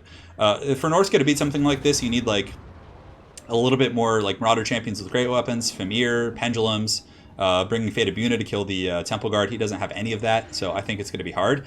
Oh my God, Brutes of the Hound getting annihilated by the Rock Drops and the Pterodon Riders. Jesus, they're being torn to shreds. And the Trolls, like, this is just a disaster. The Trolls are going to be surging into the front line, into Temple Guard, which is like a worst case scenario here. But it looks like Warezha is trying to do like a big Alpha Strike, at which point he's probably going to pull back. Like, he doesn't want to stay and fight against Temple Guard. That's not going to be a good situation. You can see Throg's going to be piling in as well. Barona's Time Warp has been casted here, and now you can see the Norskins are just being slaughtered. Norscan Ice Trolls being torn to shreds. I just don't see how Warezha can win this. I just think the game's already over. I hate to call it that early, but I just don't see how he's going to be able to break through the Temple Guard. Now, he's doing damage, but, I mean, Falcon knows an Alpha Strike's coming, and he responds with Foz Protection. 30 armor, melee defense, just all kinds of nastiness right there. This is like, oh man, this is such a strong build against this Norscan army. So in the meantime, Norscan Trolls, all the guys are just trying to break the center pocket. He's like just trying to do an armor overload to get through, but the Skinwolf Werkin's trying his heart out, but there's a Feral Carnosaur who's all buffed up from the Aura of Pretzel. The Salon is actually taking a bit of damage, believe it or not. The Beast of Tashnar in the back, it looks like, oh no, the Manscore was able to get and really almost kill the Salon, but the Norskins, aside from that, don't even have an army. They just got evaporated. Yeah, rip already, Jesus. Well, if you guys want to learn, I mean, you're getting a showcase of a bunch of really matchup-specific things, right? Jesus, that was punishment. Falcon's like Bane. He's like, I'm Gotham's Reckoning. Just coming in and just dropping the Norskins over his knee, throwing him into the sewer. Oh my God. And he's very skillful, but a big part of Warhammer and RTSs in general is army composition, picking the right units in the right matchup. And this was just a masterful showcase of having an army that was very well prepared for Norska. Here you can see that, and there needed to be like hunters with javelins to kill the Carnosaur, and like there's so much. Norska does have a lot of decent tools against this, but he just didn't bring any of them, unfortunately. So Regis says, well. Oh my god. Yeah. So the Slon Toad going to be coming in and dropping that thunder. Rest in pieces. Good night, sweet princess. Hello, darkness, my old friend. Feral Manticore has come again. Oh, is the Slon going to die, though? Is the Manticore? Nope, army losses. The Toad lives with 375 HP. Those rock drops are beautiful. Those rock drops. That's like an example of what can happen if you have a very, very well-picked army. Oh god, Lizardmen have pretty diverse playstyle for sure. Alright, so let's update the scoreboard here. Here and here. So Falcone has 4, Mudkip has 2 at the moment. Those are the first and second place standings here. GG. And now we have another Dark Lord. We have Professor Pone. See if the Professor Pone can do it. If he's not here, then we will get Energized. Energized had a really good game versus Lotus Moon the other day. I actually almost beat him in the first game. Even the Slon lived. Falcon loves the bananas, yeah. He's the king of the banana Slon. Hey, well played, Regia. You got to bring some Marauder champions with great weapons, though, dude, or else those Temple Guard are just going to give you the doggy business, you know? All right, Professor Pone versus Falcon, and we're going to be on the... Let's do Crossroads. Crossroads. Falcon, pick ban.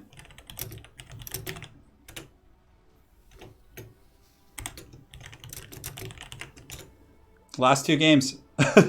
Professor Pone says, your reign of terror ends now.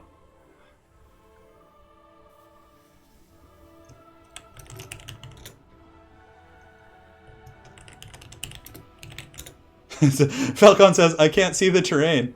Because there isn't any terrain. Oh my god. Falcon says, oof. Oh, he's going with Norska. It'd be really funny if you banned High Elves, because that's what Professor Pone wants to play, probably.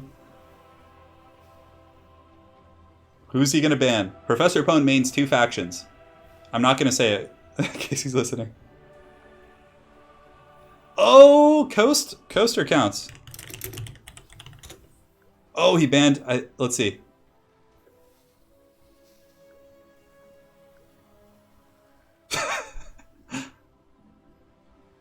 Oh my god, Bretonnia. Oh, why would you pick Bretonnia? They get countered so hard by Norska. Oh, Pone, what are you doing? I hope he brings like field trebuchets and shit. He says, the lady must drive you out.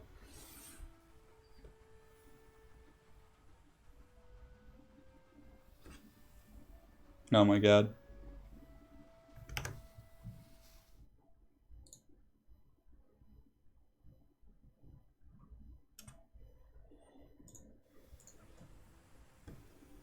No, he banned the counts, which Professor Pone's best faction is the Vampire Count, so that turned out to be a pretty good ban. God, and he picks Bretonnia, and Norska's so good. You just bring familiar with great weapons and win. I mean, Bretonnia can win, it's just difficult. I'll probably do a campaign stream tomorrow or the next day, yeah. Oh, we have King's Cup rules, so they're fairly in-depth, so. Start when ready.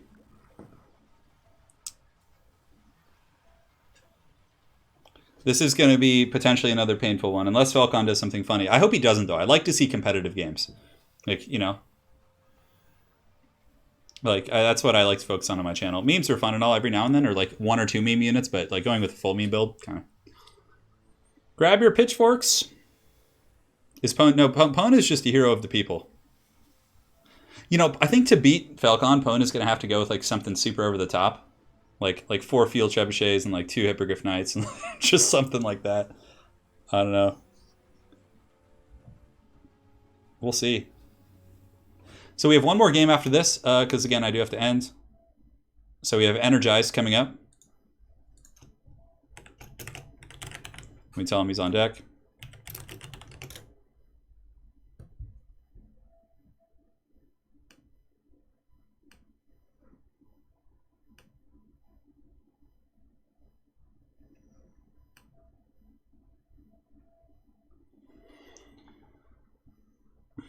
Energized is ready on deck. Professor Pone sending a message by readying up first. How is that going to affect the psyche of Falcone? Is he going to be intimidated by Professor Pone's tactics? We will find out. Alfie, thank you again for the donation, Alfie, firstly. And secondly, I do think that Ben Askren will win that fight. It's really hard to pull against wrestlers, man. Like those wrestler grappler dudes, like just look at the champions. You have Habib, you have Daniel Cormier, you have like all these high level Olympic caliber wrestlers who are just like so dominant. I think that Masvidal's going to get taken down and just freaking held and beaten. It's not going to be the most fun fight to watch, but I think Ben Askren's really a force to be reckoned with.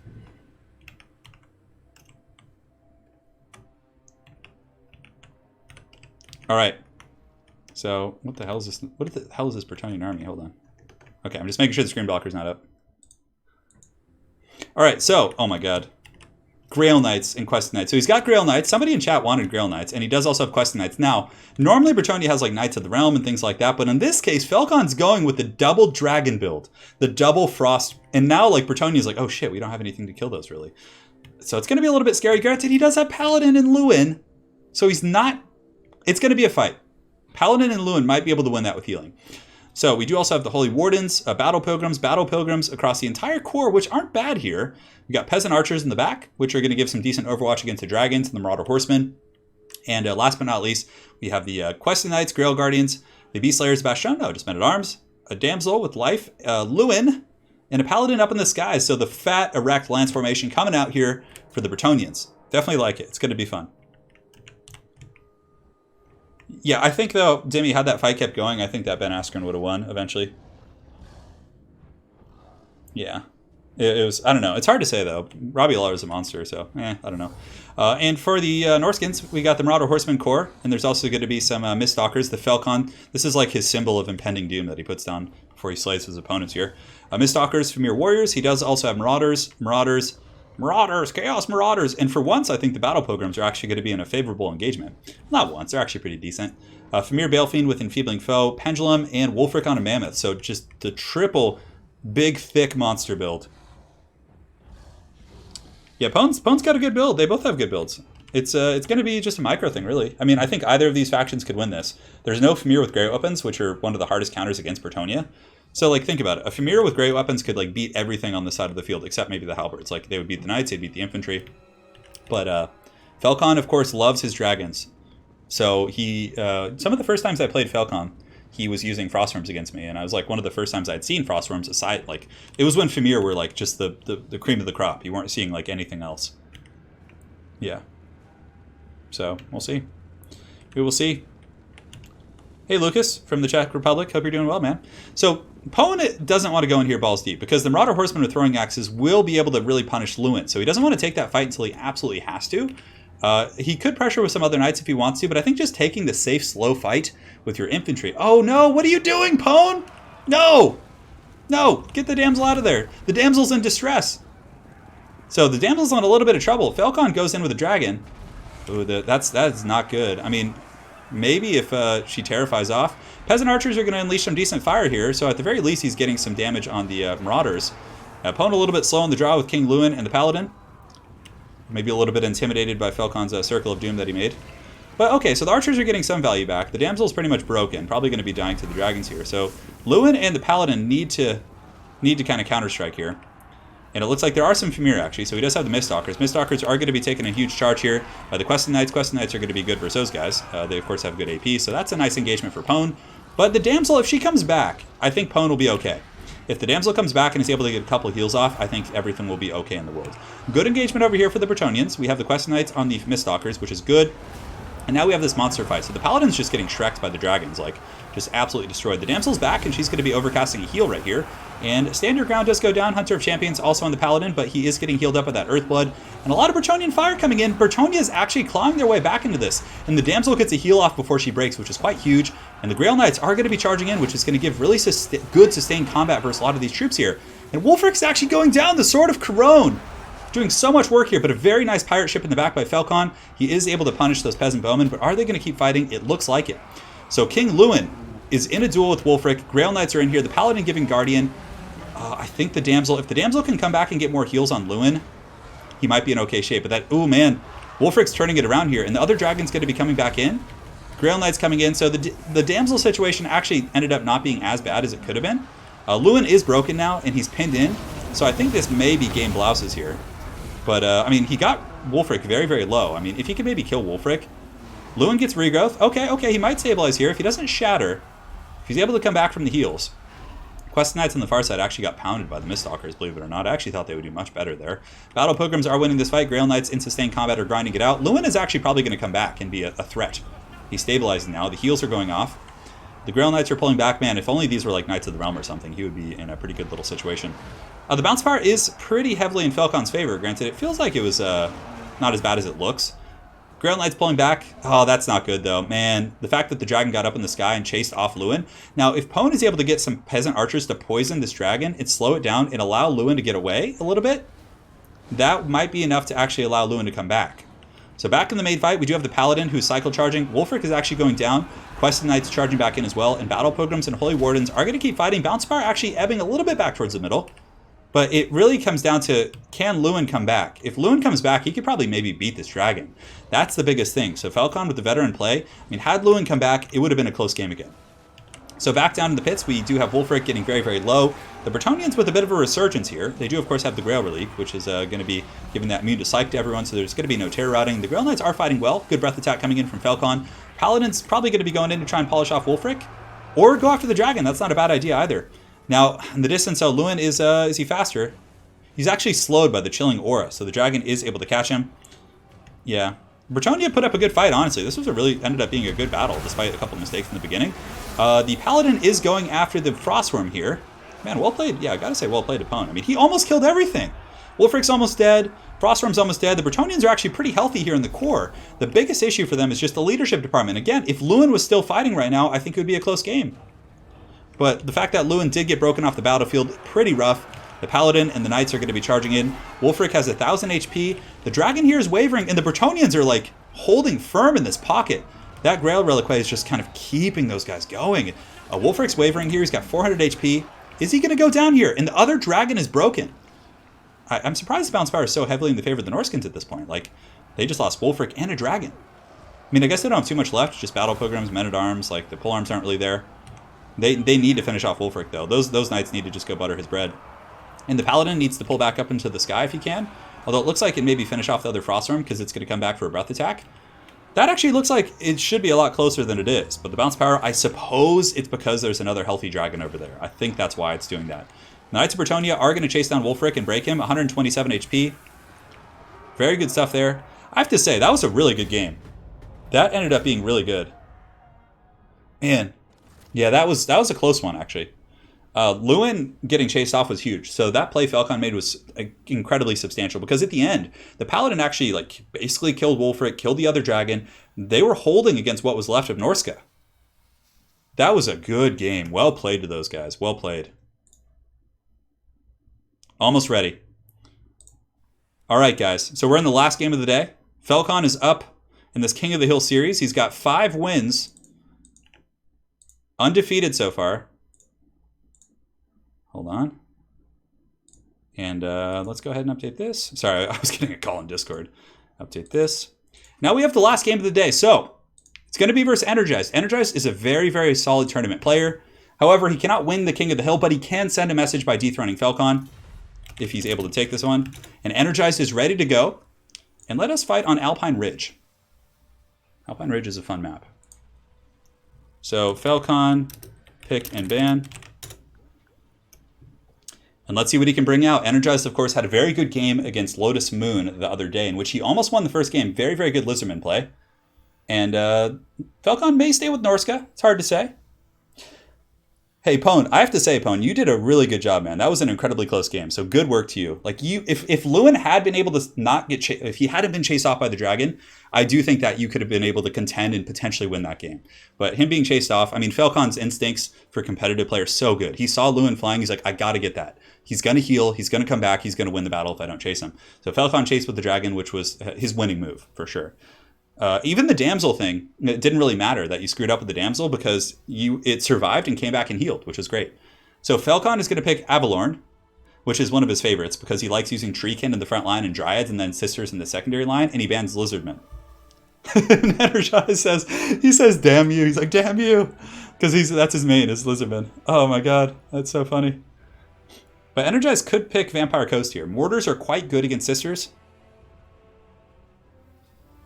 And, yeah. And we have another donation from Italian Spartacus. He says, the salmon of San Capistrano beckon. Yes. Thank you, man. And Babel Triumphant with the 199 saying, thanks for the Bretonian pick to Professor Pone. Yeah, Pone is a hero of the people. He is, he's quite solid. And it looks like Energized is going to be going with Dark Elves. So we have an Elvish Civil War, a fairly big line of sight blocker in the middle of the map. So that is something you have to take into account here. We're not going to see perhaps as much direct fire. Probably not going to be seeing bolt throwers or anything like that simply because of that slope. Falcone may come in with a Star Dragon. Start when ready. Let me just go ahead.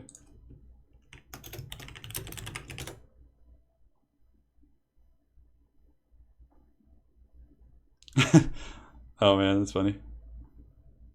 Okay. So we're not going to look at the players' armies because in case one of them are watching the stream, we don't want to give anything up. So this is it. Falcone has won today's King of the Hill. However, can Energized dethrone him and send a message that, you know, even gods can even gods can bleed? We'll find out today. Should be fun. Yeah, Dark Elves certainly very capable of dealing with Lothern. Dark Elves versus High Elves is a fun matchup, but again, not Lothern, excuse me, Avalorn. Avalorn is a very unique sub-faction. Having access to Dryads and also Treekin. Treekin are pretty good against Cav builds. Not like, you know, just kind of using them as a roadblock to allow your back line. Because typically High Elves, when they're defending the front line, they use spears. They don't have too many high mass, like kind of monstrous units to defend the front line. They typically have to use like Dragon Princes and Silver Helms. But in this case, you can actually use like Treekin as a frontline roadblock with sister builds, because the sisters are then going to be pretty tough to get to if you have good backline security. We haven't seen too many orcs today. Yeah. Yeah, we haven't seen too many orcs. I don't think we saw any greenskins today, actually. And yeah, guys, we'll be doing more King of the Hills, but today I do have to go for a meeting. You don't need the screen blocker unless I click their armies, at which point it then becomes visible. And, you know, I don't think they would stream snipe one another, but still, better safe than sorry. Stefan Stalvik, thank you for becoming a member here on the channel. I do appreciate it, man. Thank you so much. And also, you donated earlier, so thank you again for that, man. And now you're going to get you'll see that the members of the channel do have those custom emojis. So I think the first one you get is a squig, and it evolves into Kolek eventually, and Osdamundi, and Skinks, and all kinds of stuff. So, Avalorn gets Dryads, Treekin, and Tree Men. So you can actually bring the big monsters Tree Men, which are a bit of an uncommon pick. And I think Falcone knows that he's playing against a very competitive player here, so he's probably not going to maim too hard. Maybe a little bit. That's kind of his style. He likes mixing like one or two ridiculous units, but he's still going to be at his core very strong. Darren McDermott, thank you for the donation. The 10, thank you for all the great content. You're welcome, man. And stay tuned for the, I know the Haggard's green blockers are great, Kachi. I agree, but you know, sometimes we just got to go on without them. Yeah, pretty competitive stuff here from the Dark Elves. So for the Forces of Energized, yeah, and you're welcome, Darren. I got some really fun stuff coming up in the next few days as well. So for the Dark Elves, front line is going to be Bleak Swords mixing in 3 groups of elite Harganeth Executioners. So these Harganeth Executioners are going to butter the bread of these Dryads. They're going to just be put in the toaster and given the business if left in an unimpeded fight. However, Falcone does have a Star Dragon. A Star Dragon is pretty much, in a way, a counter to heavily armored expensive infantry. Breath attacks are great, and of course his AP is amazing. So there's some give and take there.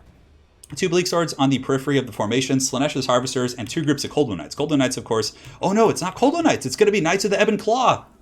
Oh, these guys are linebackers. They're going to be doing Mortal Kombat. Now, if these guys fight the Fireborn with the support of a Fate of Yuna, they could probably win that fight, especially if the Scroll of Shielding gets popped on them. Or no, he doesn't have that. It's actually the Opal Amulet. But yeah, pretty powerful Cav Force here for the Dark Elves. Slaanesha's Harvesters can also debuff the Fireborn using the Word of Pain. So very, very cool build here by Energized. I'm liking it quite a bit. For his caster, Supreme Sorceress, a very good pick. As long as he doesn't let it get caught by a dragon, he should be in okay shape. So for Falcone, he has the Forest Dragon, the Alariel, the Pigeon Queen up here. He does have the dual Fireborn, one of which is going to be or dual Dragon Princes, one of which is going to be the Fireborn. And in the forest, he has a massive core of Dryads. Dryads pretty good. Again, not going to be great against Harganeth Executioners. But Falcone, oh my god! Look at this! So Energized is going to be deploying over here in a Vanguard with his Slaanesha's Harvesters, but little does he know that Falcon's entire force is deployed right here. Now, with a quick reaction time, Energized should be able to get away from this. But Falcon pretty much has mass Vanguard on these Dryads plus these troops. These guys are going to deploy here, so the hill is pretty much going to be a non-factor here. Oh my god, this is going to be crazy. Now, if Energized doesn't react quick enough, that could cost him 1,000 gold worth of very good units. But if he reacts quick enough, he might be able to actually slam into the Reavers and chase him off. No. Oh, but he switches. He switches to the other side. Oh, man. Oh, that was a good decision. And I think the reason he did that is because he wanted to like be away from this opening here. Because he probably figured there would be troops here that could collapse and cut him off. So I think going to this side is better. So, man. Okay, I'm glad that happened, because now we're going to have a more normal game. Had that caught, like, that would have pretty much guaranteed Falcon's victory had that been caught and killed, but now we have a more normal battle, which is good. So, whew, that was a close one. That was a close one, my friends.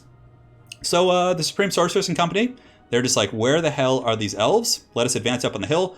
And I think they're realizing right now that there's a Vanguard, and you can see here that Energized is going to be swapping all of his forces and just getting ready to party. So, is Energized going to be able to dethrone Falcon for today? We'll find out. Oh man, I need some water. Milk was a bad choice, guys. Milk was a really bad choice. So as far as the missiles go, for Energized, he has Dark Shards with shields, which are pretty good against High Elves. Now, High Elf archers can outrange him, but Falcon just has the Cav, so it's not going to be like withering fire coming in from like Sisters or like Mass Lothran Sea Guard or just basic High Elf archers even. Archers are going to be shooting into the Cold One Knights, who are probably going to be pulling back a little bit. Falcon's Cav force is going to be coming over here, and that is really going to be, I think, the deciding factor. Is Falcon's Cav force... Is the High Elf healing going to be able to outmatch the pressure from the debuffs and the death magic? I don't know. Alarielle is really good against Fate Abuna. As soon as a Fate Abuna is popped on Fireborn, if you respond very quickly with either some sort of a Earthblood isn't as good for counterplaying it, but if you, for example, have like a Star of Averlorn, it can actually negate a substantial amount of the Buna magic. And the Star of Averlorn is a free effect, so it's a really good trade for the High Elves in that manner. So Dragon Prince is going to be coming in for a fat charge into these unbraced infantry right here, and Falcon pulls out. God, he is so slick with those charges. I mean, it doesn't do a ton of damage, but it is baiting out the Knights of the Ebon Claw. And if the Knights of the Ebon Claw continue to chase, they're just going to get punished here. And it looks like some sort of magic was... Oh no, a breath attack coming in. Knights of the Ebon Claw charging in, but they're getting countercharged. Energized a little bit slow on the draw there, but he does have some infantry helping. But I think he kind of has to commit to this fight now. He needs to cast that Fate Abuna, but the problem is this Star Dragon is going to come down and crump all over the Sorceress if he's not careful. That Sorceress should not be in combat. They're very, very squishy here. So the Cold One Knights are going to be pushing in. Dark Shards need to shoot in as well, and it looks like they're shooting up at the Star Dragon. Now, the Star Dragon's going to be coming in for a pinning charge, probably. It's probably going to be coming in, attacking the Sorceress, which honestly will probably be a disaster for the Dark Elves. And yeah, I don't know why he sent in that Supreme Sorceress. I feel like there's some nerves, perhaps, in this game. Cold One Knights coming in. Now, this was a really good play by the Dark Elves as well, getting a nice surround here. But the Supreme Sorceress gets clubbed with a steel chair, and she is done. She got murdered by the Fireborn and that Star Dragon. So suddenly, Energized is playing without a caster. Now, did he get any magic off? He got a Soul Stealer off, but that's from the Slaanesha's Harvesters. And had he not lost his Sorceress, this would be a good game. He would be in good shape here, but now he's in a bit of a pickle. He's without a Lord. Thankfully, though, the Supreme Sorceress costs almost nothing. It is like a dirt cheap Lord, costs like 1,000 gold, so pretty disastrous there in that engagement. Over here we have Cold One Knights who were able to get the Reavers, and now they're going to be chasing the other Reaver Archers.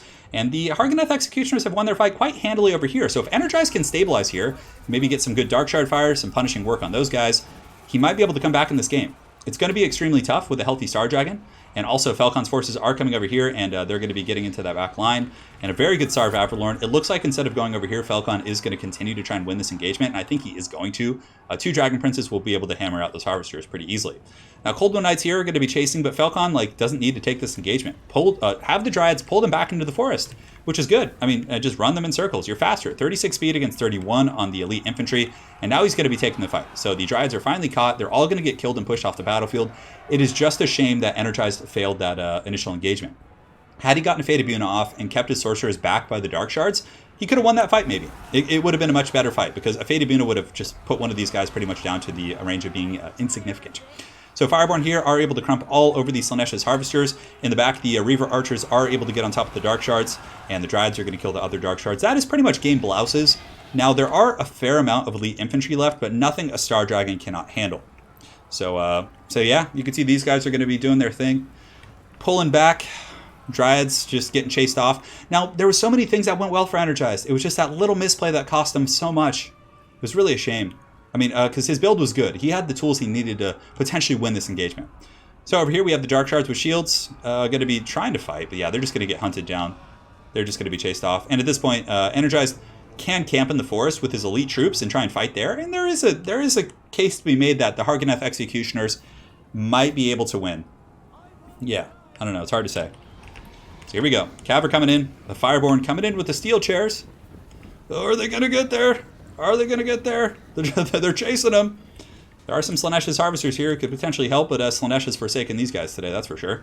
Fireborn charging into the back. Dark Shards are going to get that just straight dirty business right there. And back in the main fight, it's a complete cleanup. So there's no Dark Elves in sight. But God, so much of his army, like, it's like healthy. Look at these guys. The Harganeth Executioners and company are in good shape. Colder Knights in good shape. Harganeth guys, they're all in good shape here. I mean, that was a good engagement for him. I mean, Falcone has to come fight these guys, but it's not going to be a problem, because the Star Dragon's going to be able to just annihilate them. It's going to be, like, incredibly, incredibly strong. And, yeah, at this point, I would just probably leave the Dryads. Oh, they got killed to the last man, or actually shattered off, which is good. And it looks like there's some shattered Dark Shards over there as well. And now it's time for the final fight. I mean, Energized does not need to leave the forest. He still could potentially pull out some very lucky win, but I just don't see it happening. With the Star Dragon, the Star Dragon's going to terror out these guys. They're not immune to psychology. So if you get close to the edge of the battlefield and terror out them, they're just going to run off the map. So it's really a matter of, like, getting us around. So probably sending one group of Dragon Princes around the back, hammering in the front with the other troops, and getting the Star Dragon to kind of, just get in there and get a little bit crazy. So we will see, my friends. Alarielle the Radiant's going to be coming in on her glorious Pigeon of the Gods. We have some Dryads coming back in, and the Fireborn coming back in. Energized is, making his last stand. He's putting his, his feet in the sand here, drawing the line, bracing for impact, but I just don't know if he's going to be able to do anything. He does have some Colden Knights. He had so many good plays, too. Like, catching the Reavers on the other side with these Colden Knights was so good. It's just a shame that Supreme Sorceress got deleted. Slanesh is too busy sending bots to chat. That is 100% accurate. Yeah, so here it comes. Reaver Archers shooting in. Dark Elves are lurking in the shadows. Yeah, you have to be very careful against Falcone. You have to make sure to play your cards right. Dryads, I believe some units get bonuses in Forest. Are there any Dryads left? Yes, there are some Dryads over here. I don't know if it's different for Avalorn, though, if they have the same things. So they have the physical resist, Vanguard. They can hide in the forest. Okay. And they have Forest Spirit, so let's shrug off most mundane attacks. I believe that's just the Forest Spirit is the tooltip for their physical resist and some of the other attributes. So Energized taking a couple cycle charges right now, but Falcon's basically just waiting for his Dryads to get in there. They could fast forward if they wanted to, but it's up to these guys.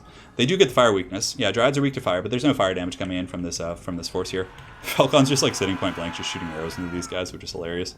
I'm surprised he's not over here cycle charging with the Star Dragon. Could come in.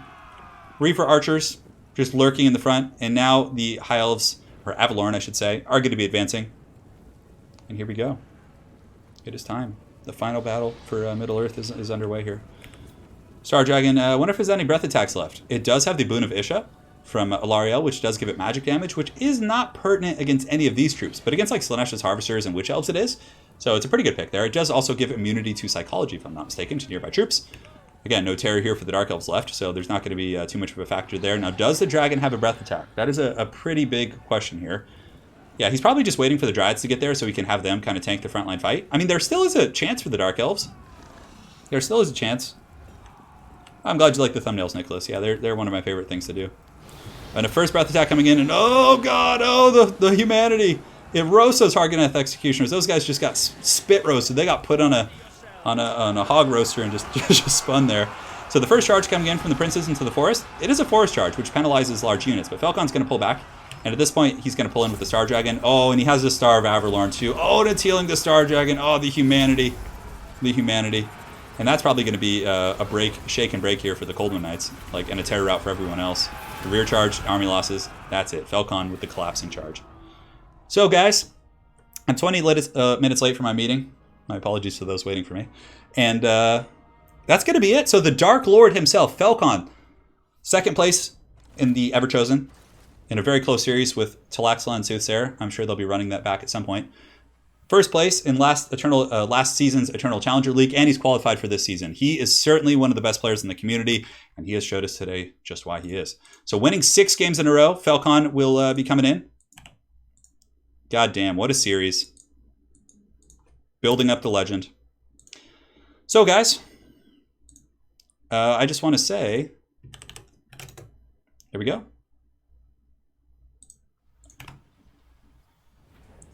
GG. That is it for today. Yeah, he says, well played, Rex my caster. So guys, let's hear a big round of applause for Falcone. Absolute beast. He did so much work. Oh, I gotta say that. You win. Yeah, it was a lot of fun. Thank you, thank you.